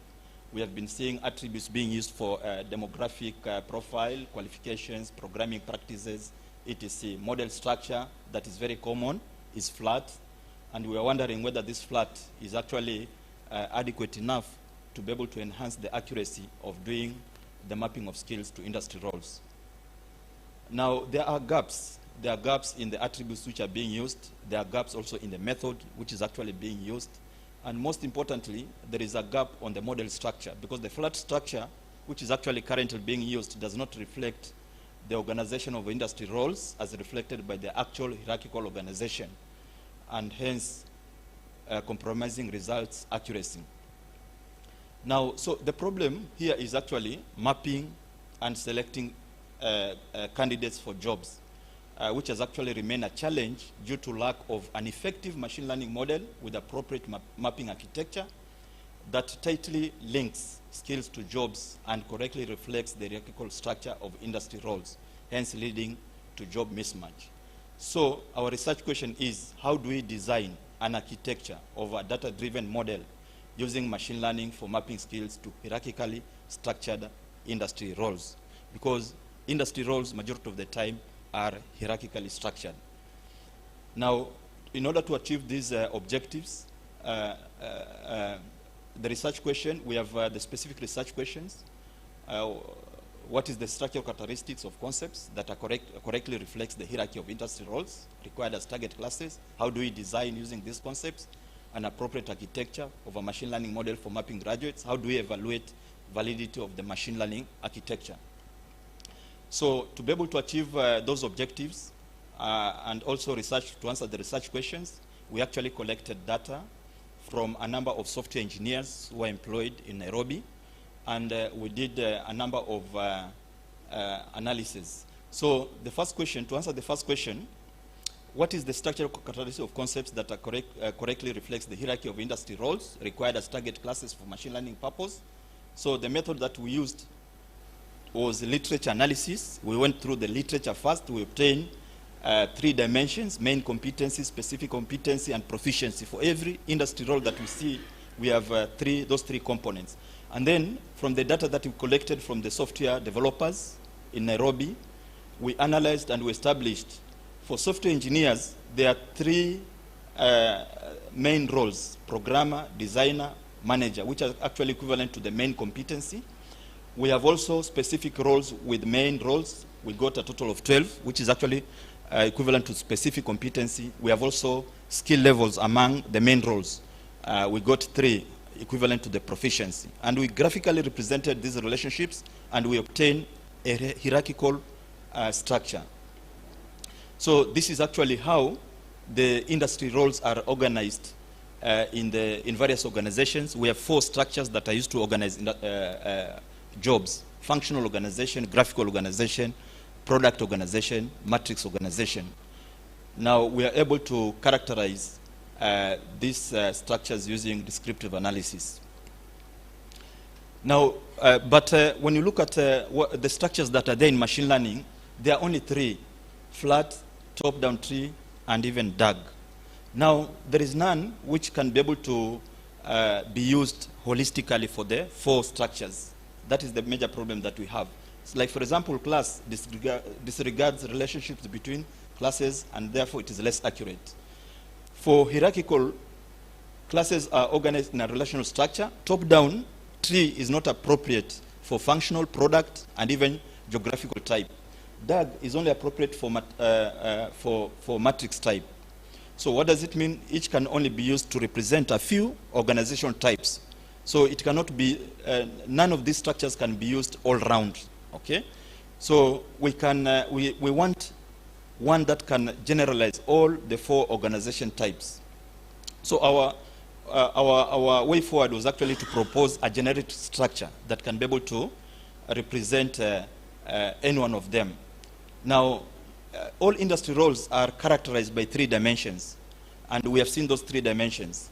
Now, the current work actually designed a tree that represented these dimensions graphically: main competence, specific competence, proficiency, and main competence as non-leaf nodes, specific competence as leaf nodes, and proficiency hierarchical levels as shown in the diagram indicated there. And then descriptive analysis actually helped to map all the roles into the tree from the data that we collected.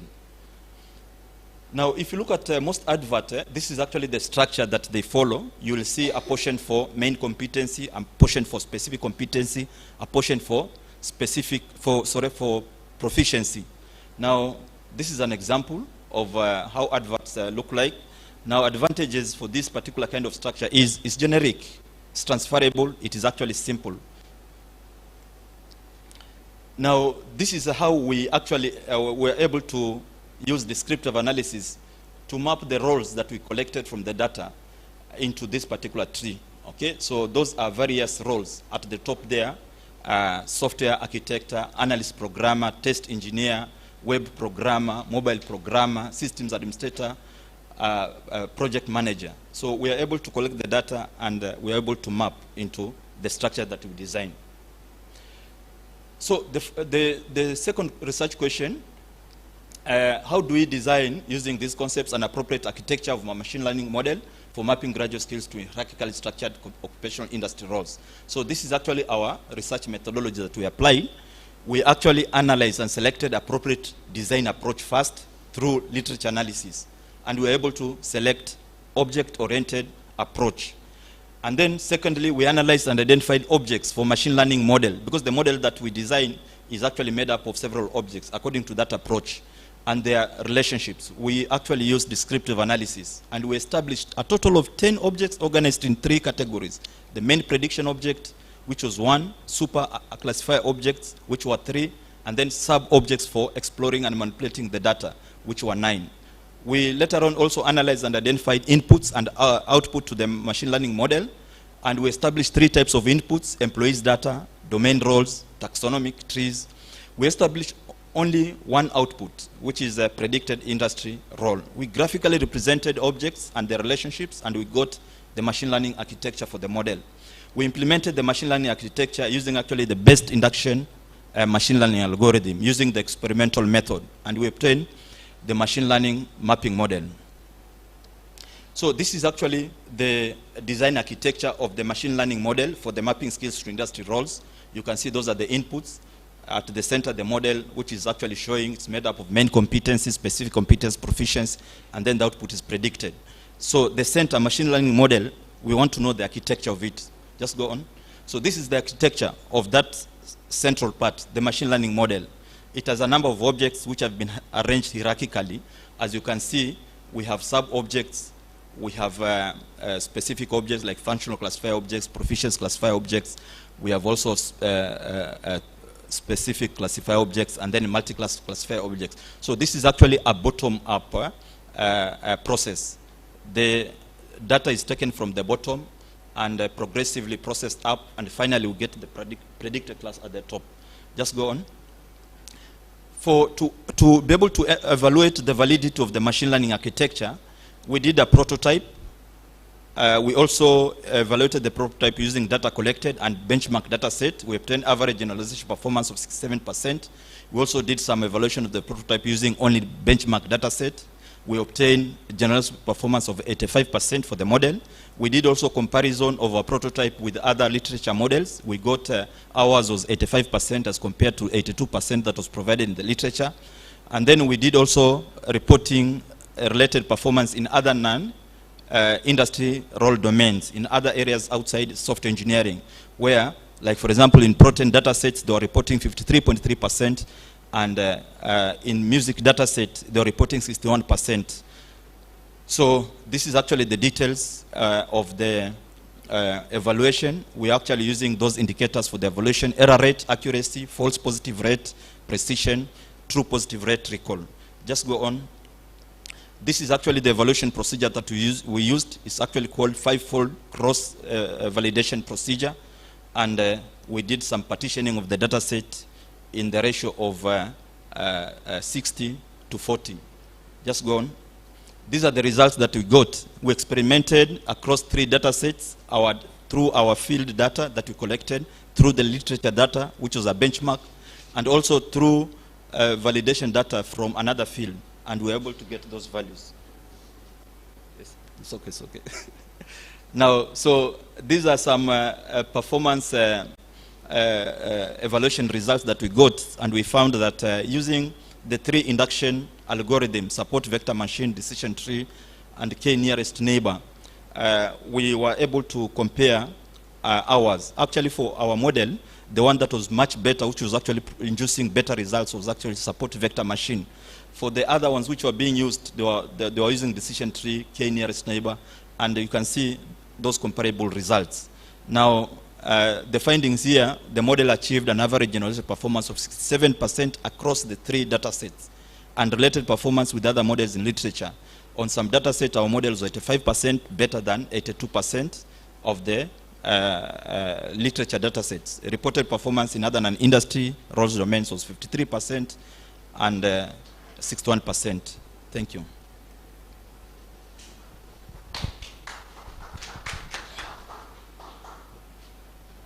Okay, thank you, Dr. Makondo. Madam, she has gone out. Madam Joki, is she online? Joki?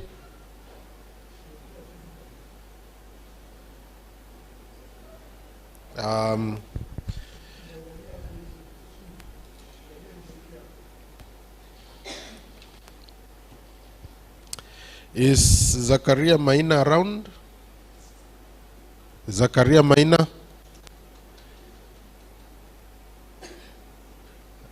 Madam Joki?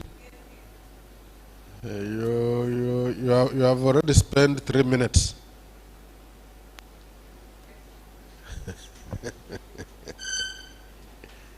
So you have 7 minutes to present, huh?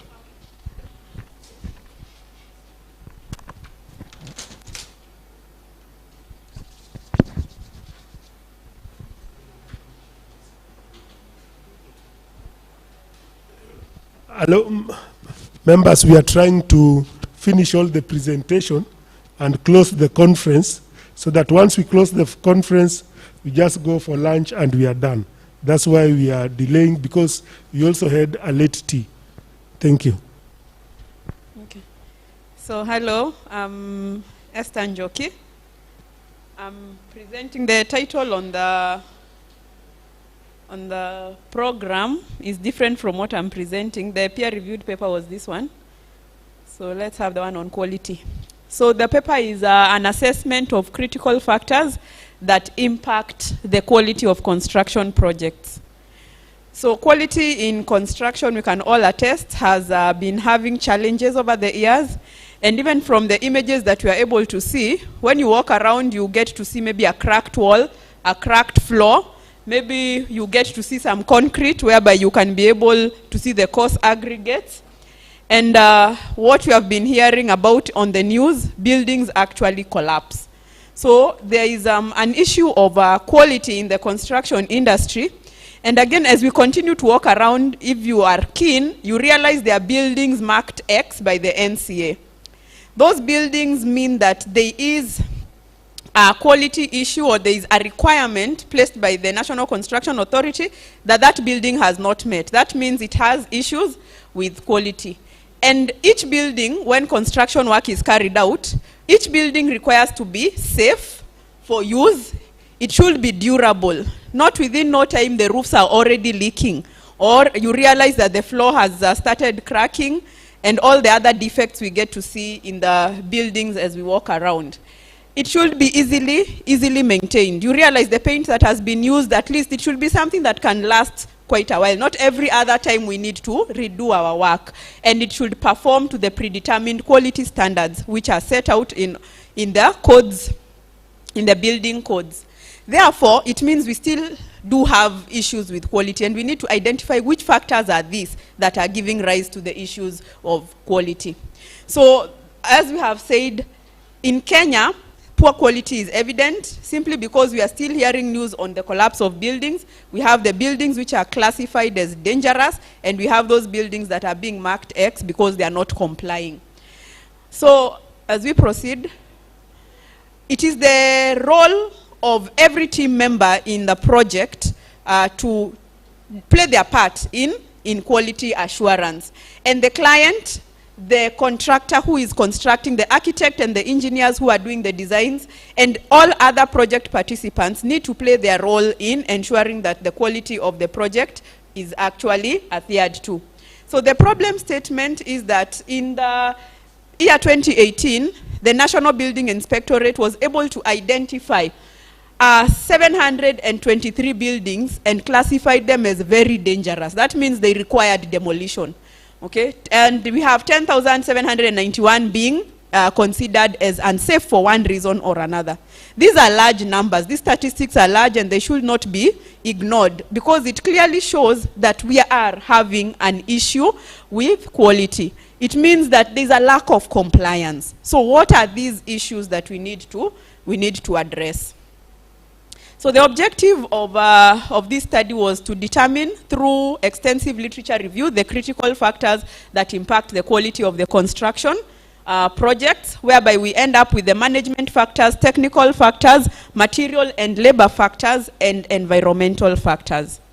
So the significance of the research will be that all those players we are mentioning will be able to identify which role are they supposed to be playing, which factor is this, and am I the one who contributes to it. Therefore, the professionals will be able to determine their adherence. Where do I stand? All the project team members. And what is construction quality? Quality in construction means when you construct that building, when you construct that project, it meets those project requirements. What was the building designed for? Does it meet what the client actually envisaged? Does it meet what the designer wanted to be constructed? Is it feasible? Is it realistic? Okay, when we talk of the regulators, is this building meeting the specifications that they have? Okay, so public safety and health, compliance with applicable laws, that is what the regulator considers as quality. Okay. So the objectives of quality in construction is to ensure that contract specifications, whereby the client together with the contractor signs and says this is what I expect, is it being met? If it is being met, you can say that the building has been able to meet the quality. Time overruns, cost overruns, all these take place because there are issues with quality. Okay? So we do need to ensure that we are meeting the quality objectives. So being a research whereby extensive literature review was actually carried out, because it is a precursor to my PhD thesis. Quite a number of people have been highlighted. We have Jeha and Laya in 2006, whereby this person was able to say that quality factors that are affecting construction will include the management competency. How competent are they in matters construction? The owner's competence, okay? Interaction between the project participants, okay? So we also have Oyedeji in 2017. We have quite a number. So we can just move through them and then we move forward to where now we have analyzed. So there's quite a number. So here is the categorization as seen from the specific objectives. We have issues to do with the management, okay? So the quality factors include poor quality control systems. How does that manager ensure when they come to the site to assess? How do they know that this masonry wall has really met the specifications? When you don't have a clear-cut kind of method to ascertain that, then quality issues just go unnoticed. Okay? So when you don't even have a quality department, no one on site is in charge of quality. So how do you ensure even quality is taking place? So poor quality procedures, poor training systems. And then another factor we were to look at moving forward are technical factors. We don't even have inspection to look at whether the building is conforming. When you bring in a subcontractor, who assesses their work, or do you just let the subcontractor proceed in the best way they know how? If you misinterpret drawings, and we said for the design professional, he needs the drawings to be implemented as they are. So if you misinterpret, you end up with poor quality. Or if the drawings are actually incomplete. Okay? Material factors, the sand comes in. Whoever assures that that was the correct type of sand, whether it has so much silt or otherwise, whether it is even saline now that we're in Mombasa, if you do not look at the materials you're using, the product thereof is going to be poor in quality. Okay? Then labor factors. The fundis come to the gate, you just pick them. How do you ascertain that they actually know how to construct to the required standards? Okay? Maybe they lack the adequate experience, the adequate skills. And finally, we look at the environmental factors in terms of what machines are we even having at our disposal. Whoever comes to ensure that they are really working to the required standards.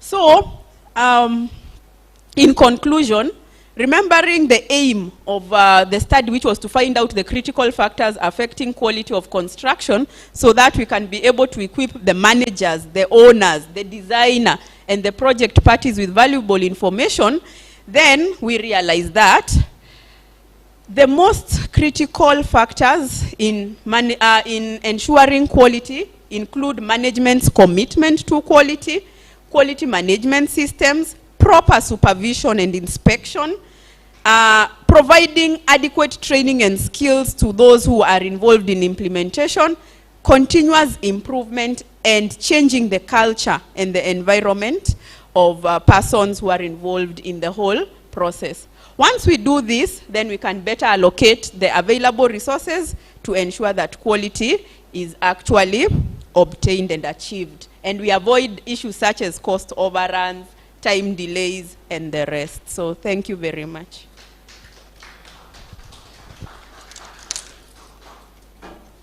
Asante sana Dr. Esther Njoki for that presentation. From now henceforth, it will be very hard to see a building falling because of errors in construction.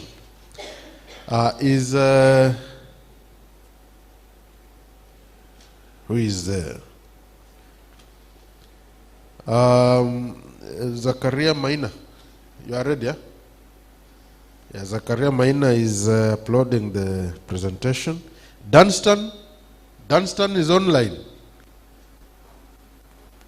Yes, I'm online. Yes, Dunstan. Right. As we wait for Zakaria Maina to upload, yes, I would wish that you share your screen and make your presentation on factors influencing medical tourism in private hospitals. Please, okay, if you are ready, you can share your screen and then you carry on from there. Thank you very much. Okay. I hope you have seen the screen.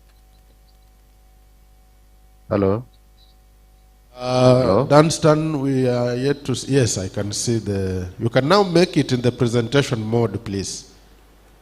Okay. Naona ile funnel ika hapo chini ukifinya tu karibu na minus sign. Chini, teramuka tena. Or if you can press F5. F5, all right.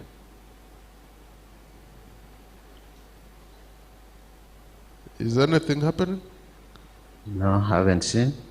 Now, there is something, you see where you expand your document, which is, I think it is at 77%, isn't it?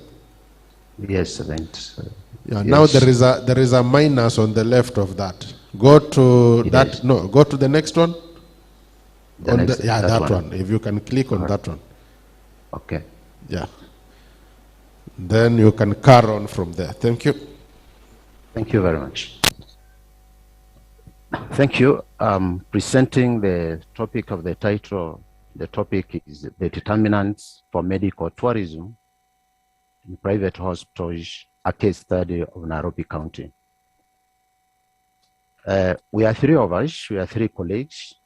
Two of them is the apologies, which I'm requesting. I'm going to present. My name is Kambaga Dunstan. So those are the apologies for my colleagues. That is Mongare from Kisii University, Ondara from Technical University, but I'm the one presenting from Technical University of Kenya. The background of the study. In most cases, countries depend on tourism to develop in their economy through socio-economic drivers. And in this case, we find that tourism destinations are being established to create employment and enterprises for revenue and infrastructure for the development of the economy. According to the World Bank, Kenya has made a great progress in medical care between 1995 and 2014. That is through the doubling of the expenditure from 6.4% to 12%. Which has improved the life expectancy of the citizens.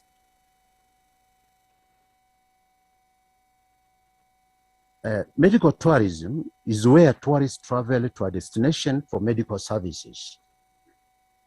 The top 6 medical tourism destinations plus their products are shown or are one, we have Brazil, where most people go there for body beautification. Number 2, most cases, people go from Kenya to India for different surgeries. Number 3, Thailand for dental, dermatology, and cosmetic surgery. Turkey for transplantation, genetic testing, and neurosurgery. And finally, Costa Rica, which is having surgery, dentist, cancer, and eye treatment. Despite all this, still there are other countries which do give medical tourism destinations. In Kenya, there are roughly 7,000 to 10,000 people seeking medical services abroad, spending roughly 10 billion, according to Netherlands report. However, they spend less than 1 million Kenya shillings than what they could have spent in Kenya.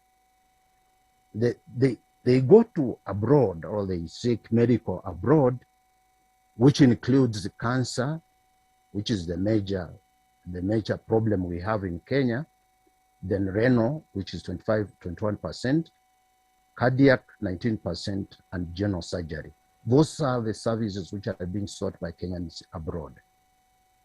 However, most Kenyans go to India, South Africa, USA, UK, and Thailand, among others. In Kenya, there are private hospitals in Kenya are for making profits, while NGOs and faith-based are for non-profit making, and of course, the government earns revenue. According to the Netherlands Enterprises, 60% of Kenya's healthy facilities are managed by private and faith-based organizations and are among the best improved and vibrant private health sector in sub-Sahara. And in this regard, we found that there is inbound medical tourism who are coming to Kenya, whereby there are an average of 5,000 foreigners spending approximately 3 billion annually.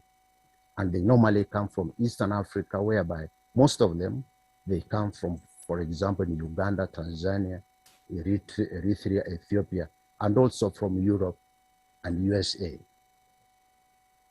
The services being sought in the Kenyan private hospitals includes general surgery, orthopedics, dental, renal treatments, among others.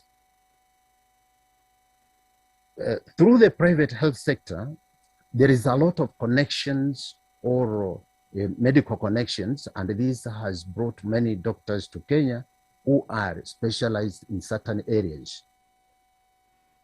Therefore, our main objective of the study was to establish the determinants of medical tourism in private hospitals in Nairobi County, specifically to determine the impact of quality medical treatment facility, service delivery offered, competent doctors, and the costs for medical treatment in private hospitals.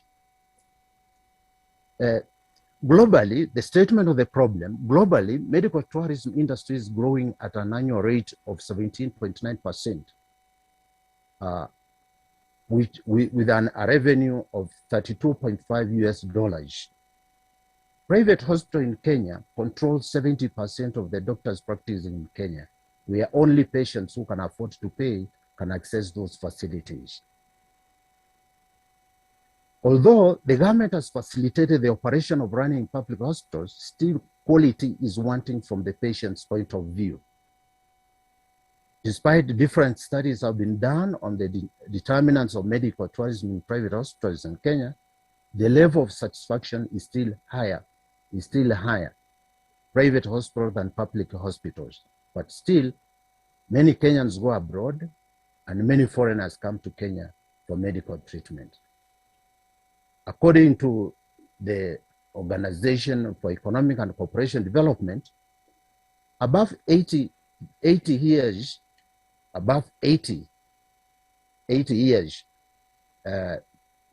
of old age, that is, will double by 2050.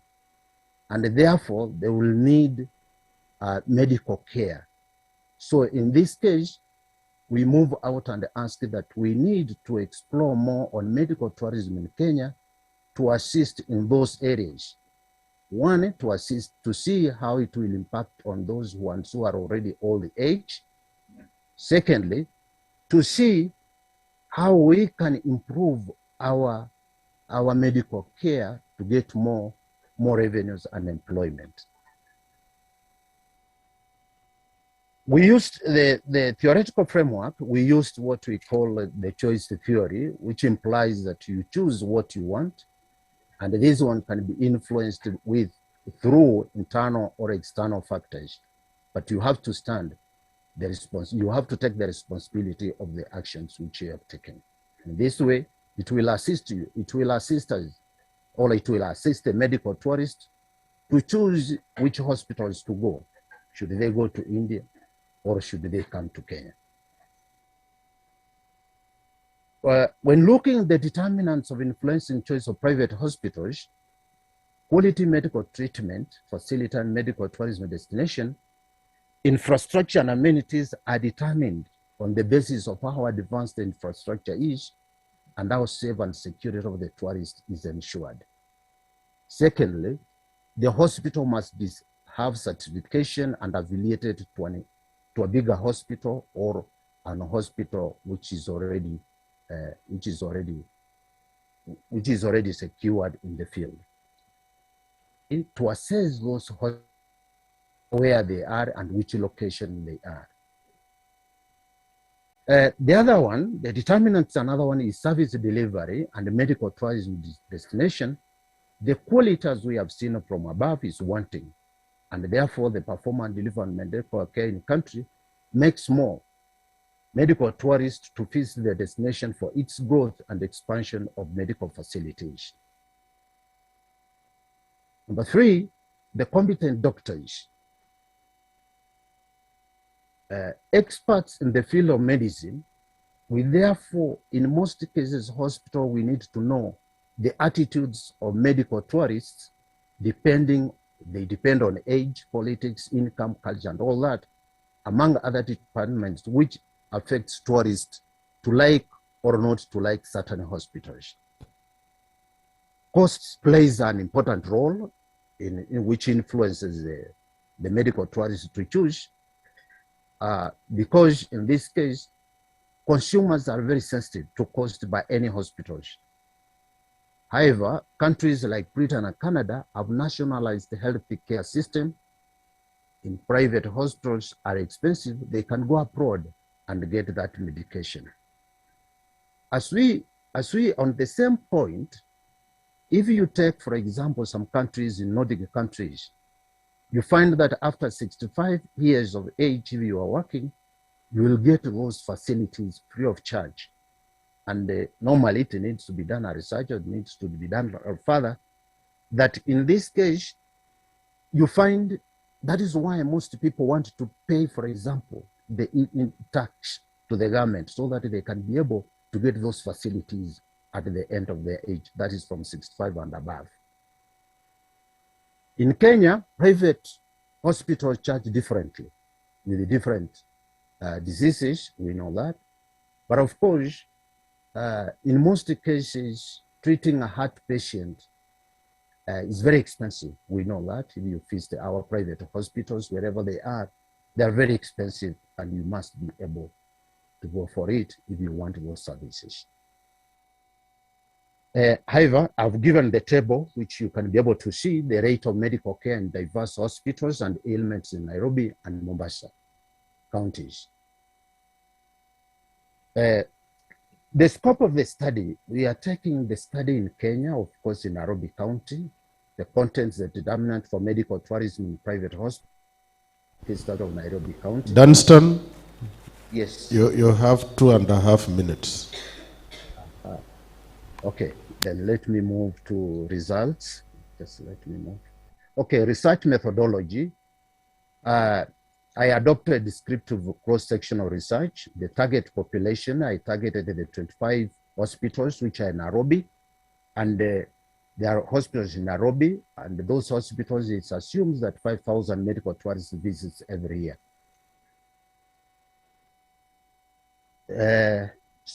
I can go to the results. I can move to the results because that is more important. The analysis, the response rate was 80% out of 20%, 20% not return, and the result was as follows. The results was as follows. Correlation indicated a positive relationship between the variables as shown. ANOVA was 78.33, which is significant at a value of 0.002. Therefore, the variables were significant for the medical tourism. The discussion was all results were significant as the value was less than 0.05, and the ANOVA F test was 79.99% in statistically significant in the independent variables. Therefore, have effect in medical care and agree with the Lewis 1989 and Crooks 2011. The competent doctors, they are very important for the patient to move in.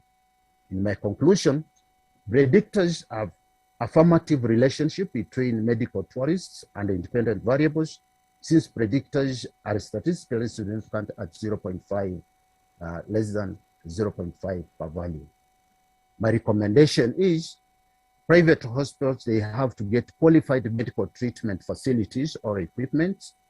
They must have competent and skilled doctors for different treatments. The cost must be competitive for the tourists. And finally, the government to seize and protect medical tourism from the exploitation by private hospitals. That is the end of my paper. Thank you very much. Thank you, Dunstan. Thank you for your wonderful presentation. Thank you very much. You may stand by for some questions because I know they'll be coming towards the end of the session. Thank you. The next person to make his presentation is Zakaria Maina.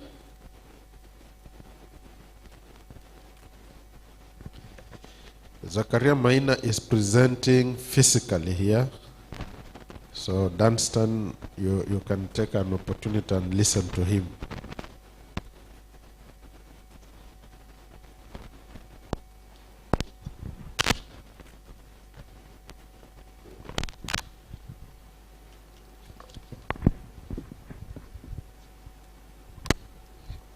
Good afternoon. My name is Zakaria Maina, a student from Technical University of Mombasa, and with me I have a project named VC. VC, which in full is velocity constant, and as the name states, in terms of velocity and speed, they will relate with things that relate with speed, and in this case, it's automobiles. So automobiles are very captivating things, and so there's a difference between the previous vehicle and this. There are a lot of reasons that results to these accidents, and the main reason that results to these types of accidents is because of speed. Some which are due to reckless of drivers, and some which are due to technical failures. But I will be addressing the causes that are brought about by the reckless of drivers. So with me is the velocity cycle, which stresses on the bumps. As we know, bumps are a way of reducing the speed of vehicles, but in turn these bumps have come to a point that the bumps themselves they are in turn leading to cause of accident. And a good example is I think you can remember the Karai accident that happened along Mai Mahiu, Naivasha, that claimed around 15 wreckage codes that was caused by bumps which was not clear. So you can see something that is supposed to help the automobile is in turn becoming a cause for the problem. So I will briefly take you through the velocity cycle, and the first slide.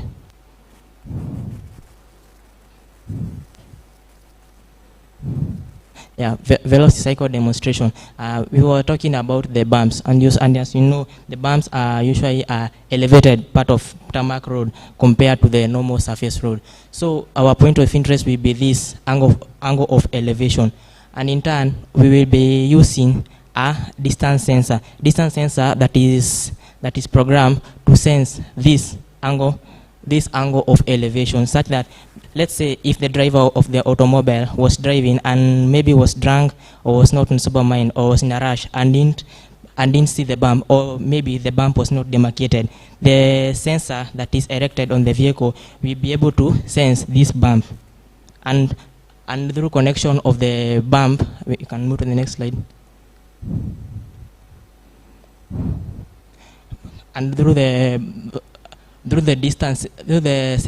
sensor, the sensor will be able to gauge through machine learning. It will be able to know that this is a bump, and the sensor will be able things like sensor. They are, for them to work, they usually require software. So there will be a software which in turn will be communicating to the automobile computer, and the automobile computer will be the one which will initiate braking to the computer of the automobile. Automobiles these days, compared to the olden days, they are usually controlled by computers. And Rose, you can move to the next slide. Next slide. Next slide. Next one. Yeah, you can see from this side, this is the ABS system. This is the system that enables the vehicle to brake every time you step on the brake pedal. So if if the distance sensor will be able to sense that the automobile has approached the bump and the driver has not taken action of slowing down the vehicle, the software will now communicate to this control module. This control module is the one which communicates with this modulation unit, which is the master cylinder that is the one which distributes the brake fluid to all the wheels of the vehicle. So the communication between the control module of the ABS and the software, which is the VC of which is my project, will be able to in turn slow down the vehicle. And we can move to the previous. Yeah. Now this is the distance. This is the distance sensor at work. The distance sensor, what it does, it emits rays, and when these rays come in contact with obstacles, upon the rays coming back, it's able to sense the distance or the proximity of the bump. And this obstacle will, let's move to the first slide. This obstacle here, first slide.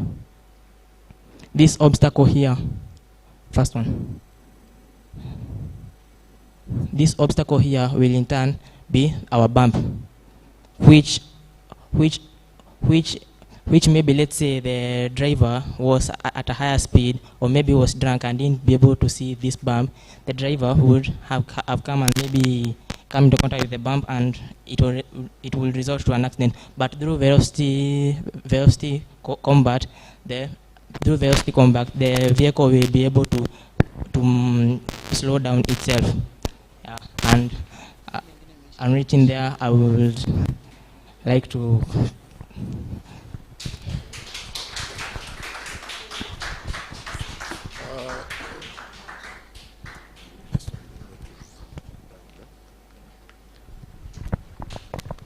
Okay, thank you, Zakaria. Is it a proposal? Is it a proposal? Okay, thank you. That is what we call innovation. Okay? We have an existing problem, and therefore we need to look for the solution to that problem.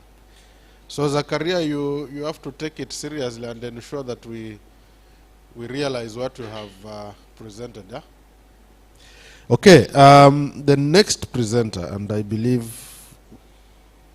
I don't know whether he's the last one, because I don't see Rono.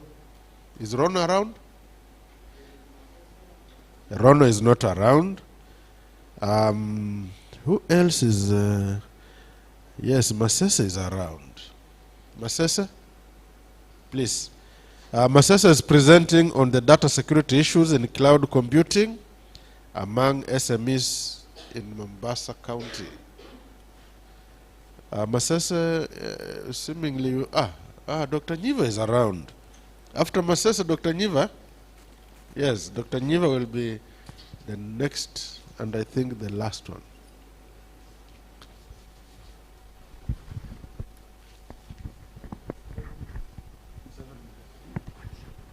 Thank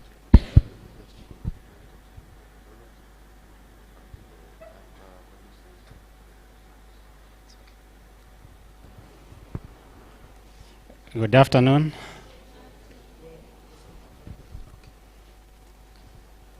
I'm Masese, and my colleague is Charles Masood. He's at the back there. Our issue which we are going to talk about is data security issues in cloud computing among SMEs in Mombasa County. Next.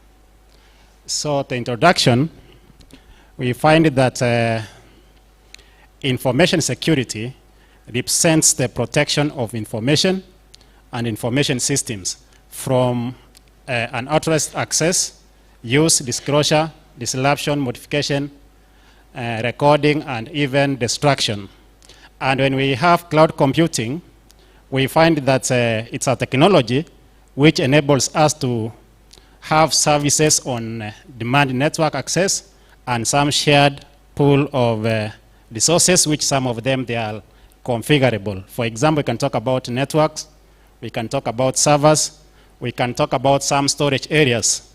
So when we have these shared resources, we find that there are some data security issues which come up, and those are some of the issues which need some solution. So we find that in cloud computing, resources such as software, hardware, and servers, they are shared among different users, especially using the web browsers. Next. Then, when we look at some of the studies which have been there, we find that, for example, Mukesh noted that there are some new issues which come up when we talk about cloud computing. For example, we find that there is increased attack on some system complexity. Then also we find that there are some threats which are introduced, especially when you talk about cloud computing. Then as well, we have the issues of data privacy and the maintenance issue. Then as well, another scholar who did a survey on SMEs on how they use cloud computing, he also found that there are issues on data protection and the issues of privacy. Then as well, there is an issue of multi-tenancy. Now, when we look at SMEs situation in Kenya, we find that one, they have information as an asset. Then when they have information as an asset, they are trying to adopt some ICT technologies, and one of them is cloud computing, so that they can be able to safeguard and store their data.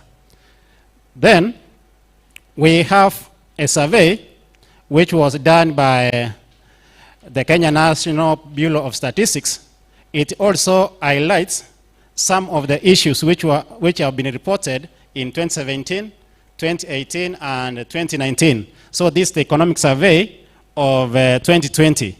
So we find that also there are some issues which are reported. For example, you can have the issues of malwares, system vulnerabilities, denial of service attacks, online personification, online abuse, etc. So we find that a number of issues have been reported.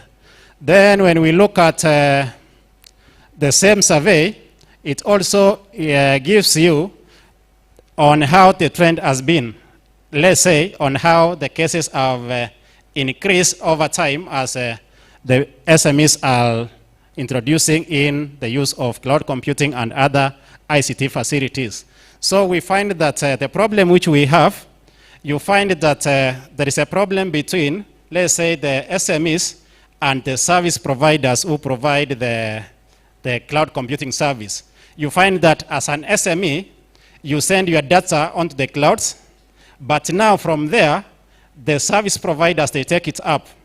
So if you ask, let's say, the SME who is managing your data, it's very difficult. So we find that that channel in between, it's not very clear for them, and it causes what we talk about, the security issues. Then, there are, of course, some literature which have been done by other people. Like we find that there's some scholar who talked about also the security challenges and the issues, especially when you talk about the environment, which you find that the SMEs, they are more on software as a service than other products which are given by cloud computing. Next. Then we find that also there are some possible threats which have been reported. For example, the issue of outsourcing our data. You are an SME, you are outsourcing your information to a third party to manage it.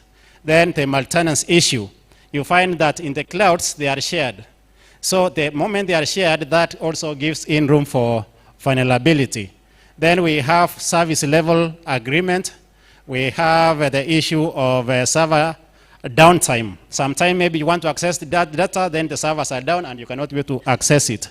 Then we have the issue of data redundancy, especially since the data is kept in same server with a different other organization. Next. Then here we find also we have some risks which are there in cloud computing. We find that there are issues of, let's say, security of data in transit. When you are sending your data from, let's say, your device, all from your organization backup onto the cloud computing. So you find that on transit, there are some issues. Then as well, we have security of data at rest. So you find that it introduces a lot of challenges as others, as you can see there. So you find that the end user is here on the software and the hardware.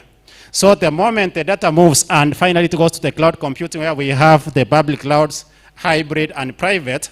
So in between here we have the issues. For example, the issue of data integrity, confidentiality, availability, and the privacy. So they come in between there, and that's why we have a great challenge. Next. Then as well, there is another report which was reported by the State of Cloud report, which is of 2018. Also, they give some issues and the percentage on how that challenge is either significant or somehow significant. So we find that the moment the data is transmitted, let's say from the SMS point to the cloud computing, the data is in form of a plain text. So the moment the data is in form of a plain text, it's a challenge because an attacker in between can be able to understand what's being transmitted. Next. Then also, the same report, but now of 2019, we also find still the same issue, but trying to benchmark between the previous year and the next year. Still we find that we have those challenges. The same thing when we have in terms of the size of a given company. Maybe some companies in form of SMEs, some of them they are bigger in size and they have huge capital compared to others. So here also looking at the same. Then as well, when we have cloud computing, we find that there are some issues which are major to be taken into consideration. The data storage issues, identity and management, and contractual and legal issues. Do we have some legal platforms which we have so that we can be able to secure our data in the cloud computing? Next. Then as well here there is a conceptual framework. We find that we have the security issues which are as independent variable. Then here we have what we have as a dependent variable, which is cloud computing. Then we expect that there are some risks which are likely to come up, and that's the emanating variable which comes and checks on the intervention in that case. So the study used the approach which we call as design thinking, whereby we have the first thing and finally you have the testing phase. So you'll have the processes you check on the system which is there, and finally what you can propose. Next. Then now from the existing, we found out now from our primary data, which was done from the Mombasa County, most members, almost SMEs, they agree that there is issues when you talk about data integrity, confidentiality, and availability. Most of them, they agreed, and also we can look at some studies also which confirm the same. Then we have also the issue of data vulnerability. Also, most SMEs, they agree that there are issues in that case. Next. Then when we have the issue of cloud computing in terms of denial of service attack. So also here the SMEs, they were agreeing that there are some issues when you talk about denial of service and the attacks. Next. Now, what is proposed? When we have this, now we need to introduce some security mechanisms in between before the data goes into the cloud computing. Then this is an adjusted design which we are proposing, so that when we have the login, we have some security mechanism before the data goes to the clouds. That comes to the end user. Next. Then the conclusion, of course, we confirm that there are security issues, and if we can adopt some other technologies, like let's say the use of blockchains in data security of cloud computing, then we can overcome some of the challenges. Thank you.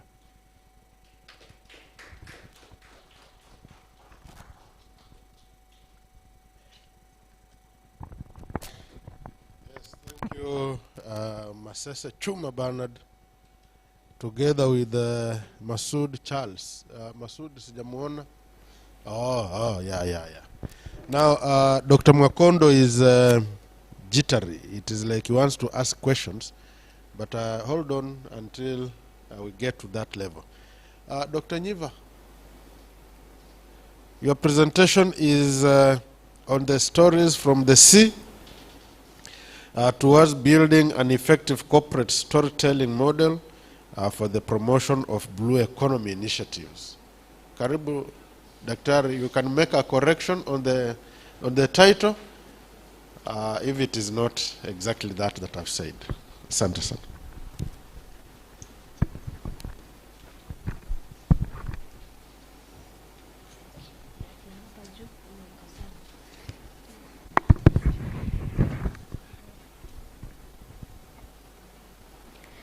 Good afternoon. Yeah, I'd like to make a correction. That title, I'm still working on it. I think hopefully next year I'll be able to present it. But for now, I think my presentation is titled Hear Me Out. Yeah, spoken word, artists' use of PR tactics to establish a platform at the Swahili Port Hub in Mombasa, Kenya. So basically, I'm looking at the aspect of PR and how it is defined and conceptualized. Traditionally, it is seen as a management of communication between an organization and its stakeholders. It's mostly a preserve of the corporate organizations to manage the communities around them and the industries in which they work. And so activists are perceived as issues or crises that are, and the issues that they bring to the fore are issues that organizations try to mitigate using PR. So this paper looks at how these very activists are now appropriating the same PR tactics that organizations use to achieve their own aims in their activism, and then also to contribute on the contemporary nature of PR theory and maybe add to the body of PR literature in terms of its definitions and use. Yeah, you can go to the next. So the study scope, I went to the Swahili Port. I think most of us are familiar with it. It's where I think it's the hotbed for artistic expression in Mombasa. It's an interesting mix of technology as well as artistic creativity. And so I think so far, from what I've seen, this is the only study that has employed a purely qualitative research design, which was a case study. And I collected my data by interviewing various activists, spoken word artists in particular. Move to the next slide. So the theory, the paper is based on this Ulrich Beck and Anthony Giddens' theories of reflexive modernity. Actually, basically what the theory looks at is at the effects of modernization, which I would say modernization is a mix of westernization and mechanization of society. I think a good example would be and the viewpoint of seeing the things from the Western as being the solutions to what we have. I think yesterday Dr. Arunga, the council chair, was given an example of someone who has come up with a concoction from aloe vera that can cure COVID, but is viewed skeptically. I think we can also remember how when Madagascar announced that they had a traditional cure, it is viewed with skepticism simply because it's a traditional means and not a Western means. So what this theory looks at are those effects of modernization. How are people now coping with such? Because traditionally we know some of these things work. We know how society used to be organized. But these things have come in from the West, so what is our reaction to this society as we see it now? So we have things called symbolic tokens, things that they exchange so that we can survive. There's the use and appropriation of knowledge from wherever we get for, again, advancement and trying to move on from the negative effects of modernization. and then self-reflection. You know, we have a lot of young people who are deeply introspective nowadays, trying to, what is the meaning, what is my impact of life? So those are some of the issues of that the theories try to look that are used to guide my study. So these are some of the artists that I interviewed. That is the areas that they focus on in their artistry. We have girl child empowerment, morality, poverty, political injustices. So they not only do entertainment, but the entertainment is, they want to bring awareness. They want to make societies talk about these issues that are key to them and that are affecting our society. So what I found out from talking to them is that there is indeed extensive use of PR tactics by these artists to promote their activism. There is search for corporate sponsorship, which is linking with the theory, is a symbolic talk, and the corporates are part of the problems of modernization, but these artists are willing to exchange the monetary value that the corporates give them by sponsoring their events, so that they take advantage of those platforms to spread their message. So there's that exchange, and the corporates look good on the other hand by practicing CSR. So there's a use of corporate sponsorship. They do a lot of networking and engaging the community. They do a lot of event organization. The social media, because of the Swahili Pot access to technology, they have free Wi-Fi there, so they really use social media, Facebook, Twitter, YouTube to promote their works. They also said that they write their poems specifically to different target audiences. So if they are coming to TUM, they will do poems that really gear towards lecturers and students. If they go to, say, Kenya Ports Authority, they'll do the poems geared towards people on that side. So all these are tactics that PR officials, not officials, PR people mostly use. And also that they are coming up into this body of knowledge called pro-social activism, where there are activists that use positive methods. Instead of what we normally know as activists going to the streets and burning buildings and breaking windows. They are now pro-social activists who are using positive methods, targeting specific publics, and building strong, mutually beneficial relationships. So their use of PR tactics shows that the field of PR practice need to be redefined. It is not merely the preserve of former journalists who are now PR officials of corporate organizations and other gatekeepers of information that were there before, but it needs to be redefined and reconceptualized to accommodate all these other voices and all these other people in society who are using the same tactics that PR people use, and simply because of how the tools and the knowledge is now accessible to all. We're in an information age. So all this knowledge is accessible to even you and me. So if you think of yourself as a brand, you now become a PR practitioner for yourself as a brand. So in terms of a theory of PR, this is what we found that we need to do more, I beg your pardon, on this. I think, and that is it. That's the end of my presentation. Thank you. Asante sana Daktari for your wonderful presentation. Is there anybody who has been left out in the list of those who are supposed to be presenting this afternoon? Anybody online? Is Andrew Ekesana Bangala is online? Sorry? Yeah, it's not active, okay. Anybody online who is there? Andrew? Hello. Hello. Yes, Andrew, we need your real-time streaming online shop. No, today I'm just following you up. I'm just following, I'm not going to present anything. Oh, you are not presenting anything today? Yes. Okay, because I can see you had a paper here on real-time streaming online shop. Okay, this marks the end of our presentations, and just before we say it is the end, we would wish to revisit the presentations and ask questions which we could use to enrich our research.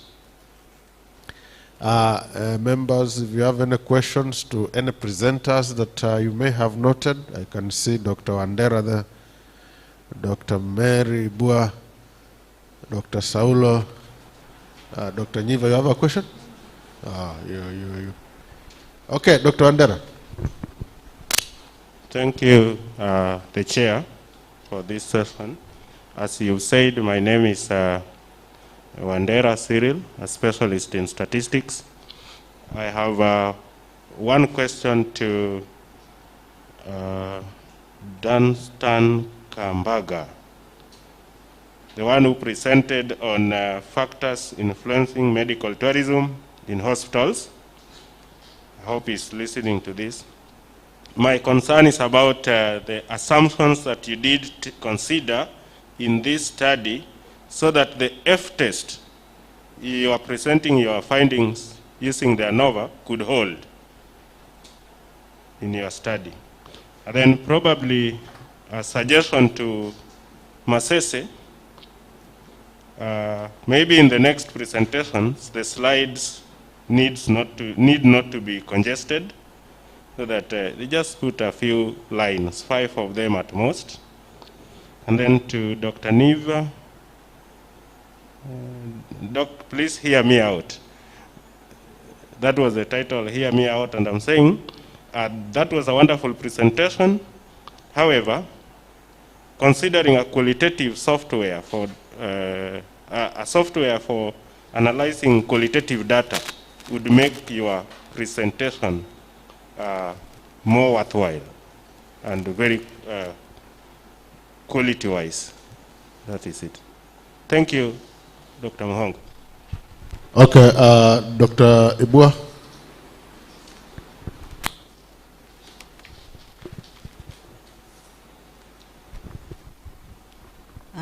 Thank you for the presentations. My question goes to the same, that is factors influencing medical tourism in private hospitals. Now, according to Kabaka Dunstan, they said you are doing a case study. Now, a case study, as we understand, is an in-depth study. So that in-depth study, according to my understanding, it seemed like it did not come out. It was more of a survey, because I was expecting that, I don't know how long you took, because if you are doing a case study, then it should be a long time. But if it's a case of, then it's understood. But a case study can be even like a longitudinal study. Thank you. Thank you, Madam Ibua. Masese, Dunstan Kambaga is listening. Dr. Saulo, please. Yes, my question goes to Dr. Mwakondo. When he was trying to do the mapping, there's a place I got lost. I wanted to see how this mapping does, and what platform are you using to do is it the ANN or which platform? Because I was thinking, if you are to map, you have already gotten the statistics from the industry and the statistics from the institution, and now you want to map the jobs, or can you say the particular, the skills, yes, the skills to the students. Are you supposed to also know what the student has learned in college for you to be able now to map? What about the experience of the student? Is that also in the model? Thank you. Okay, I always forget your name. Bozo. Yes? Yes, please. My question is to our last presenter, Dr. Nyiva. It's about her presentation does not indicate the method at which he analyzed her data. I thought it was something to do like content analysis, and that should come out clear. And finally, my question is on outcomes. From her presentation, I saw that there were 4 artists who are actually interviewed. So from the 4 artists or activists, the outcome of a result as a case study, can they be generalized in terms of PR? Okay, thank you. Is there anybody else with a question? Yes? Hello. What's your name? Ruth Siriba. I have a question to Mr. Duncan, the person who talked about how they are monitoring the expenditure in public and private hospitals. So my question is aligned to, how are they computing the measures that say, you know, like this is the average, and what measures also are they inputting for the emergency medical technicians, so that we are having ways that are cutting on prevention more than curing. And I am aligning my question to, why do we have dialysis centers, like we are going to be paying more to, we are referring like a casualty immediately to a hospital, so that we are having an end result of a high budget. So what are they doing to cut on the cost of medical care by inviting the emergency medical technicians? Thank you.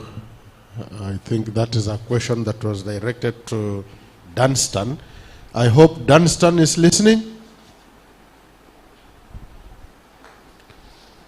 Dunstan, are you online? Yeah, I'm online. I'm listening. Yes, please listen to those questions, because we expect those answers to make us know exactly what is happening. Is there anybody else? Yes, Doctor. Thank you so much. I've seen Umul Kulthum is back, so I can put my question to her on the social disruptions of the socio-economic disruptions of the SGR. Now, I followed your presentation quite precisely, and it painted a negative picture on the socio-economic disruption of the livelihoods of the Mombasa or coastal residents. I mean, did you consider the long term? In the short term, we can have those impacts as negative, but then there will be redistribution and people will find new equilibriums, and then the long term might be positive. Thank you. Thank you, Dr. Is that the last question? Anybody else? Hello. Carol. I'm Brian Gumemundia. I wanted to ask on the presenter who presented on the bumps. How different is it with compared with vision? Because like Tesla are actually doing that with vision. Thank you. That question is directed to Zakaria Maina. Umelisikia Zakaria? Yes, mtu mwingine mwenye swali? Uliza lako ngaje ndio natupea microphone. Yeah, my question I'm directing to the, I don't know, Robinson, who was speaking about plastic pollution. In his presentation, there are no statistics. There is no data analysis. Maybe if somebody wants to back up their project, what will they prove that we are going to be collecting this amount of plastic pollutants, we are going to be burning them, and this is the volume of the hydrogen that we need? I mean, there are no statistics. So what are the basics of their how did they arrive at conclusion that that means of disposal can be the best? Yes, Robin. Robin is around? Yeah, you prepare to answer that one. I also wanted to ask exactly the same way.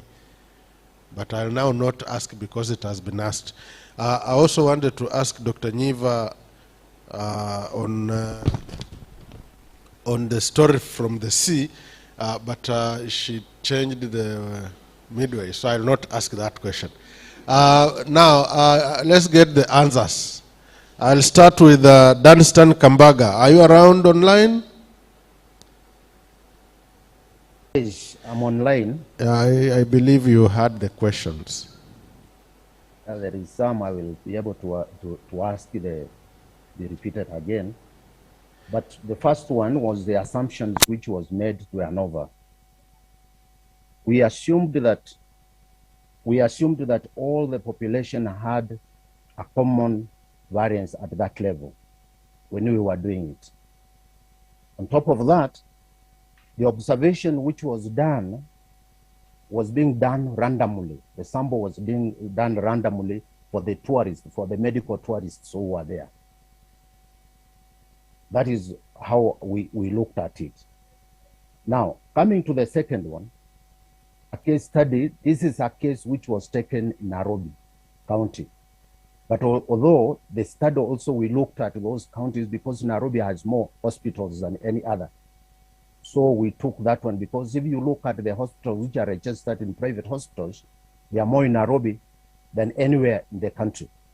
So we had to zero it down to that hospital. Although those 25 of them, we did census. We took all of them because there were few. But when we went to the population, to the medical tourists, that is the time now we used convenient sampling to get them. That's what we did. The last one is public expenditure average. I didn't get that question clearly placed. If the person who asked it, please, you can repeat, then I can be able to respond if possible. Okay, you can repeat the question. You introduce yourself again and then repeat the question. Okay. My name is Ruth Siriba, Technical University of Mombasa. My question is under how are you putting in place measures that to ensure that you are spending more on emergency medical training than you're having a whole medical expense majorly on inpatient? Like, for instance, how can we solve, you have a casualty that is taken directly to hospital instead of calling an ambulance, and then so you have, especially the private sector, you have a whole bill laid out to you such that you are ending up with a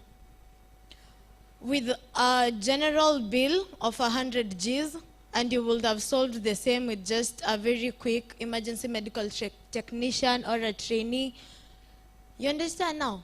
That is my question. Dunstan, I think you have got the question now.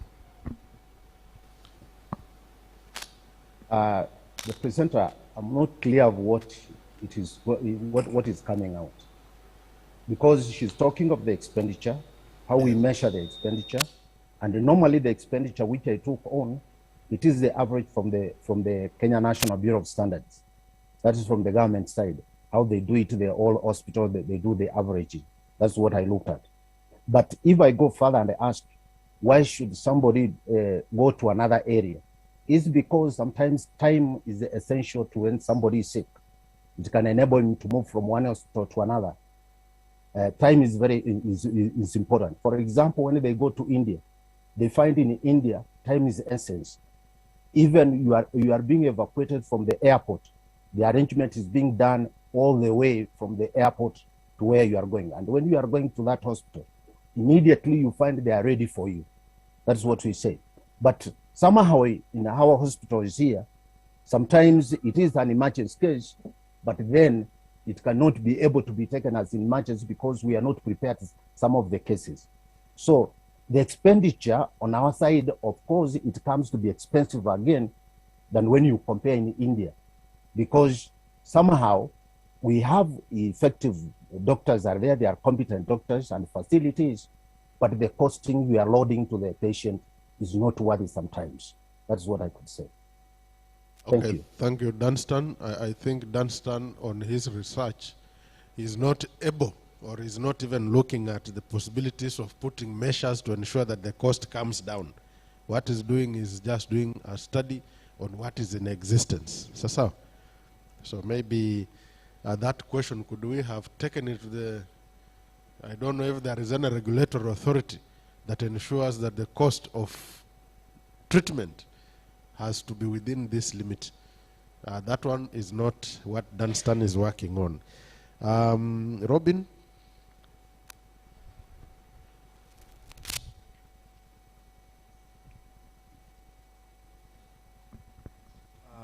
Thank you.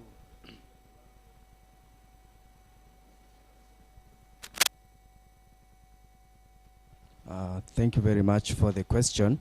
And to respond, I'd like to start by saying, though similar projects have been done, hydrogenation is something that's actually currently ongoing, though it's applied in different processes. I'd like to comment first by saying I haven't done a hydrogenation reaction myself because the equipment required for this reaction is very expensive, as for one. And secondly, I have done calculations on the mass requirements for the hydrogen per mole of ethene produced, but I couldn't put them on the slides as it will be too detailed of an explanation to reveal too much about the project. But the calculations are there. I have done them, and it is possible. It goes on in hydrogenation of liquid cooking oil into solid fats. It's a process that is being done globally, but hasn't been applied in this specific method of recycling plastic. Now that's what I'm going for. Thank you. Thank you, Robin. I think maybe the next question could have been, now that you have burned these plastics and produced the gas that can be used for cooking, where will you throw away the waste? Okay, thank you. That's another very interesting question. The wastes produced actually are two separate things. Number one is pyrolytic oil, which can also be further refined into kerosene, diesel, and petrol. And number two is char, which can be used to form biochar. All wastes produced, in a sense, can be used to produce more energy further within the reactions. I'm just dealing with a specific scope of the reaction whereby I'm producing cooking gas or ethanol, but I can use all products of my pyrolysis reaction to produce end products. I don't know if you are getting me. My process is selective in that I'm choosing ethanol and ethane as an end product. But from the pyrolysis reaction I'm doing at the initial stages, I can do 3 different forms of end products. Thank you, Robin. You have answered my question totally. Okay. Madam Niva, you have some questions to answer.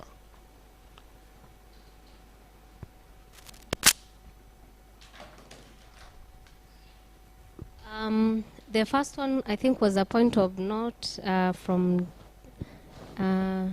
Dr. Cyril, that I adopt qualitative software, and it ties in with Bozo's question of data analysis, because it was manual. I interviewed them based on the research objectives, and from there organized it thematically and manually sifted through, listening to their responses. So therefore it was a manual. Then maybe the study can be improved if I do adopt a software for that. And then also, can it be generalized? I would say no, because it's very specific to those particular artists. So you cannot generalize that. You cannot now say all spoken word artists are now, using. It needs more participants in the study, not just the 4 of them, and perhaps another area, because every area is different. For example, the spoken word activism space in Nairobi is a world apart from what's happening in Mombasa. So for it to be generalized, it needs to go further, maybe even longer time to study. Thank you. Okay, Madam, maybe what Dr. Wandera wanted to find out is if you could analyze the qualitative data you collected quantitatively. That is what he was driving towards. The data you collected qualitatively, if you could analyze it quantitatively. I'm speaking for him because that is what he meant. I don't think so. If it is not, then we can go to Madam Umi.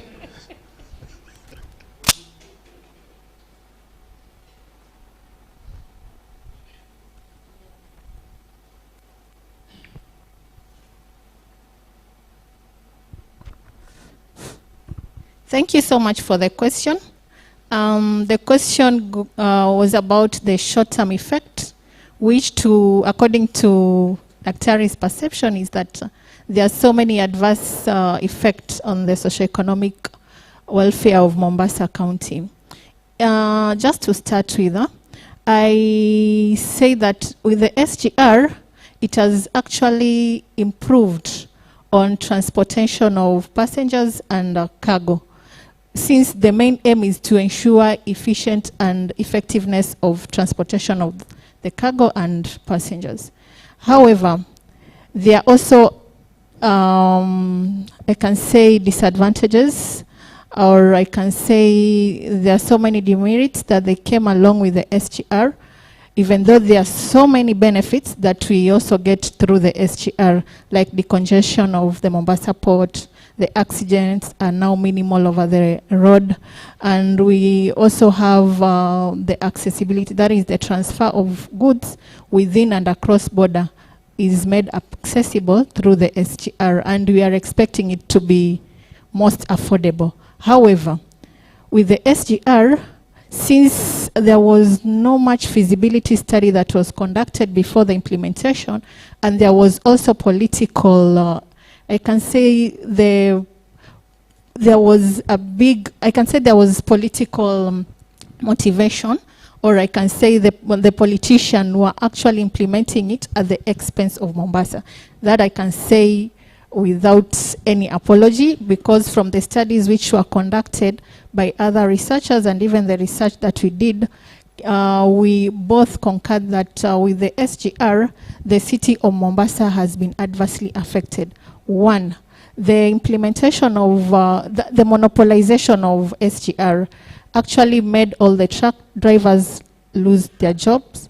All the businesses which were along Mombasa, Nairobi were lost simply because the roads were no longer put into effective use. So the people of Mombasa, as per the responses or the findings that we got, they are actually recommending for a favorable business environment where competition, fair and free competition, that is.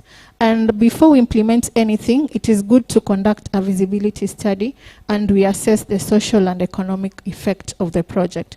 And if in the long run, then it ought to be not adding value, that is to be infeasible. Of course, we shy off from implementing such kind of projects.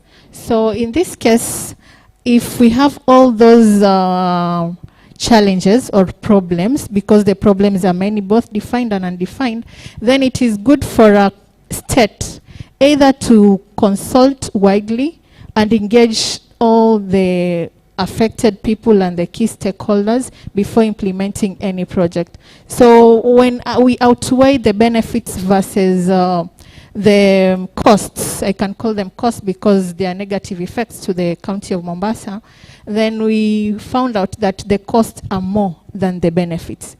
That is in the short run and in the long run. Since we all believe that when you want to improve one place, it does not need to come at the expense of the other. So with the operationalization of SGR and transportation of cargo to Naivasha, without fair competition has adversely affected the city of Mombasa and its operation and its environment. So what I can conclude is, if you have the benefits less than the costs in the short run, it is expected to have, we expect to have the same in the long run.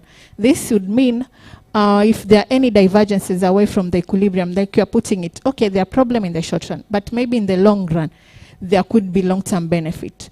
Without proper intervention, without political interference, I mean, with political interference and corruption, still in the long run we'll be having the same challenges portrayed, and in this case, in a bigger margin. Thank you so much.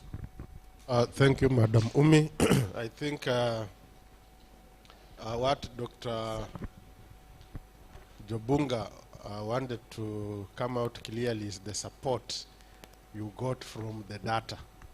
Maybe that one could have informed that the long run will be good or will be bad. The short term is good or it is bad based on the data, so that we can eventually. Dr. Jobunga, you can maybe clarify. Oh, you will engage privately.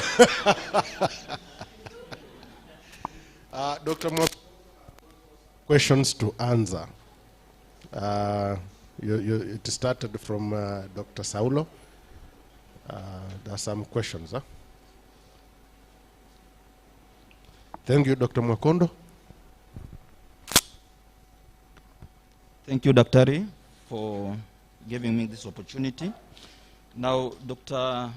Saulo is asking how is the mapping done and whether this mapping was putting into consideration the factor of experience.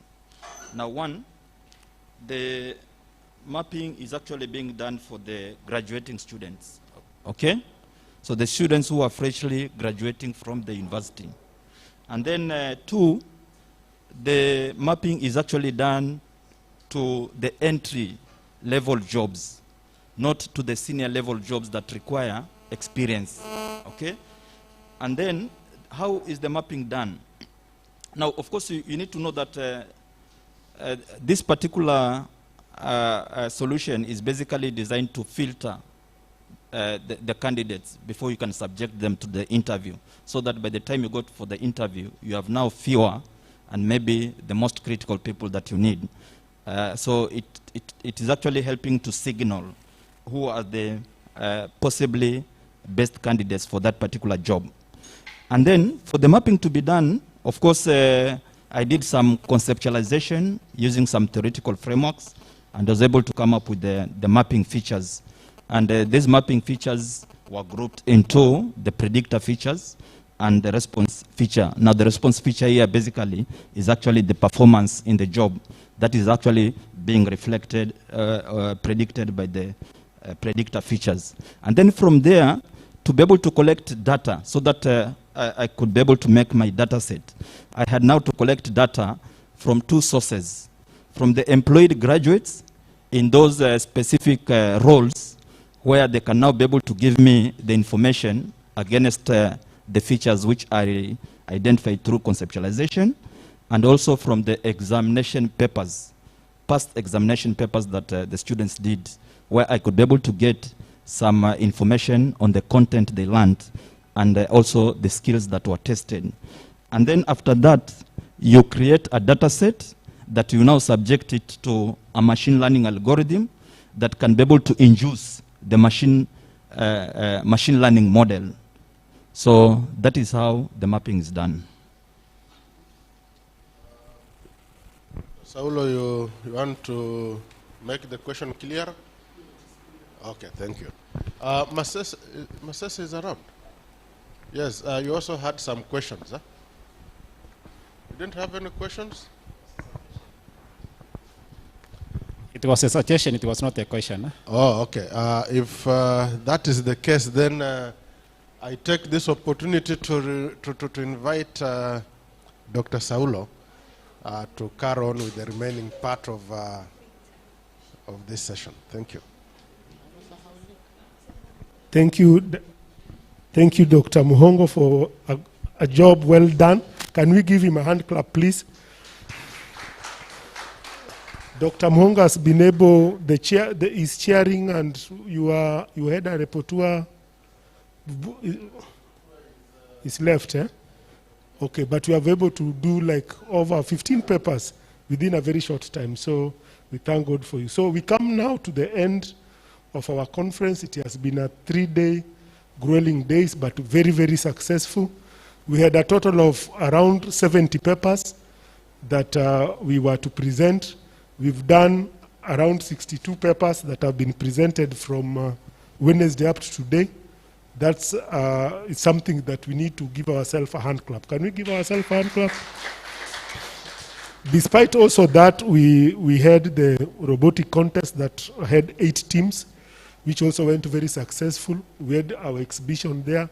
And so we can say the 2021 Multidisciplinary Conference has been a great success. And so without taking much time, we have our Vice Chancellor here. So I want to take this opportunity to welcome her so that she can be able to close the conference. Thank you. Prof.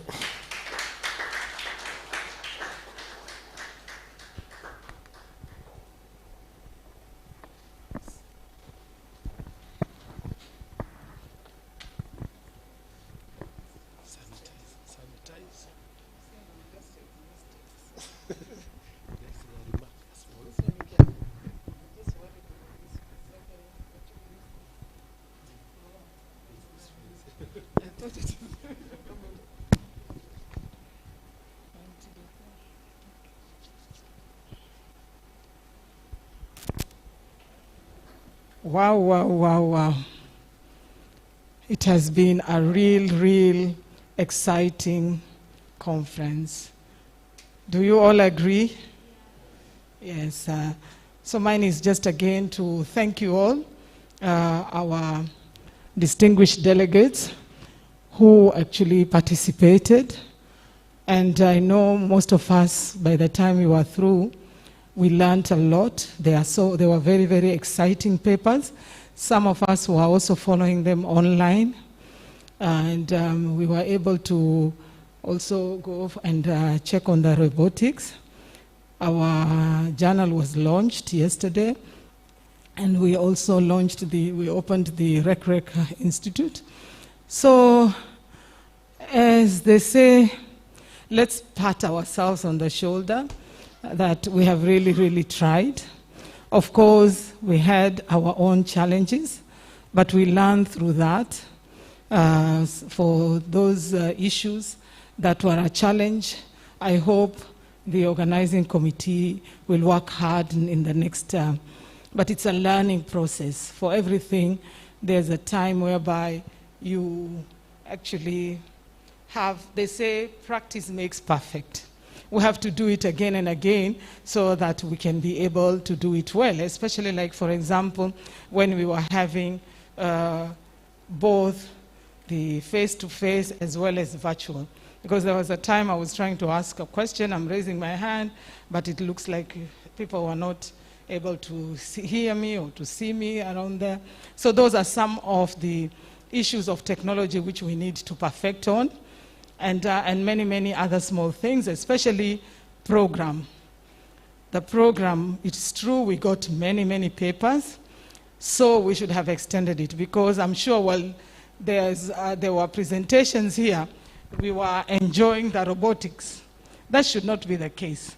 If it is a session for robotics, all of us should be there so that we can actually have fun and be able to appreciate those students.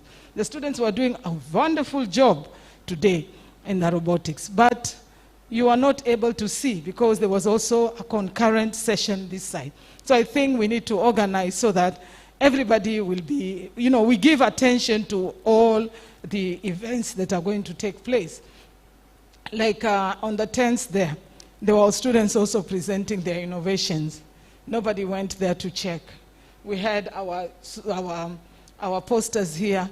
So we need to agree. If it is 10 o'clock, during 10 o'clock tea, people are able to, next time we need to do it in a different way so that once somebody takes tea, they are able now to, that's the time they go and check the posters, for example. Then we can also agree that this 1 hour, people check on those projects that are being displayed and the innovations there. They were really, for those of you who did not go there, you really missed a lot.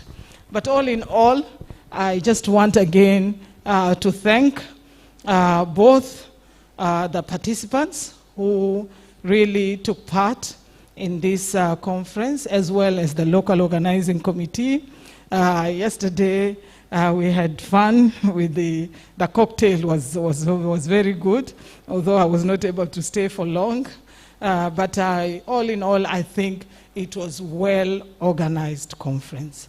So with that, again, we are looking forward to the next conference. As I said, with challenges, we always have to come up with solutions.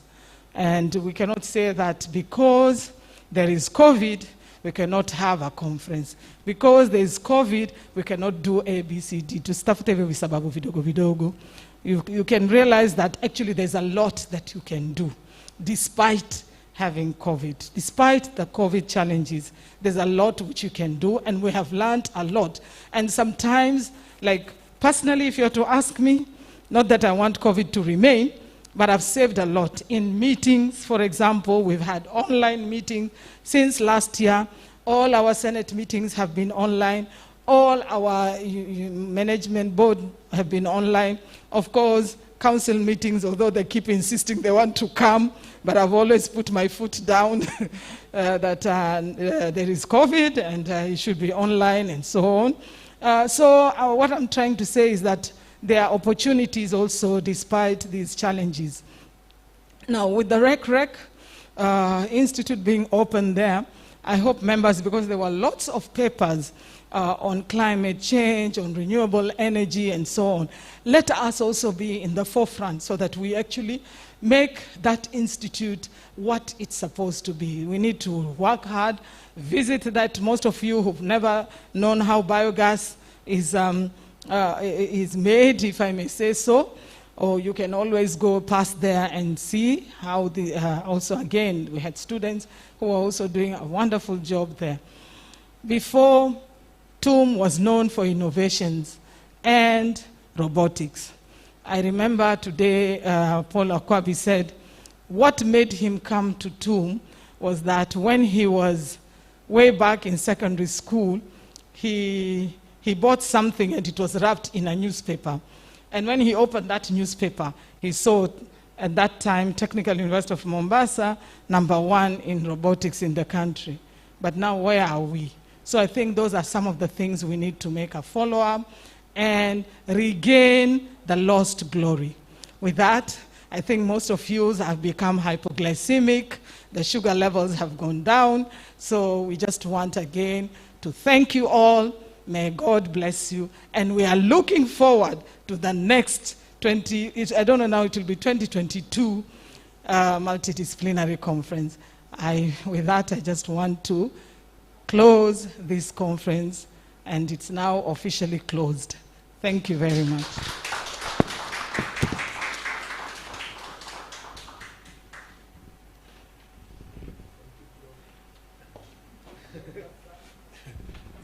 Since we started with the word of prayer, can we stand up and also finish with the word of prayer from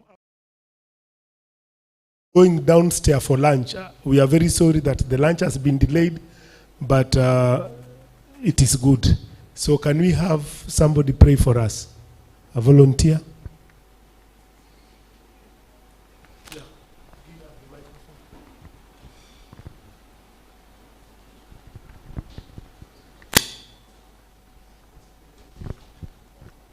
Let's pray.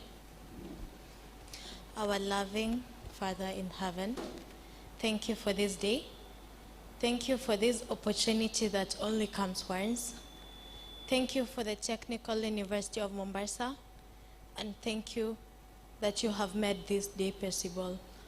Thank you for all the stakeholders, and thank you that we did not have any injuries, emergencies, and anything that will disrupt the intention for this conference.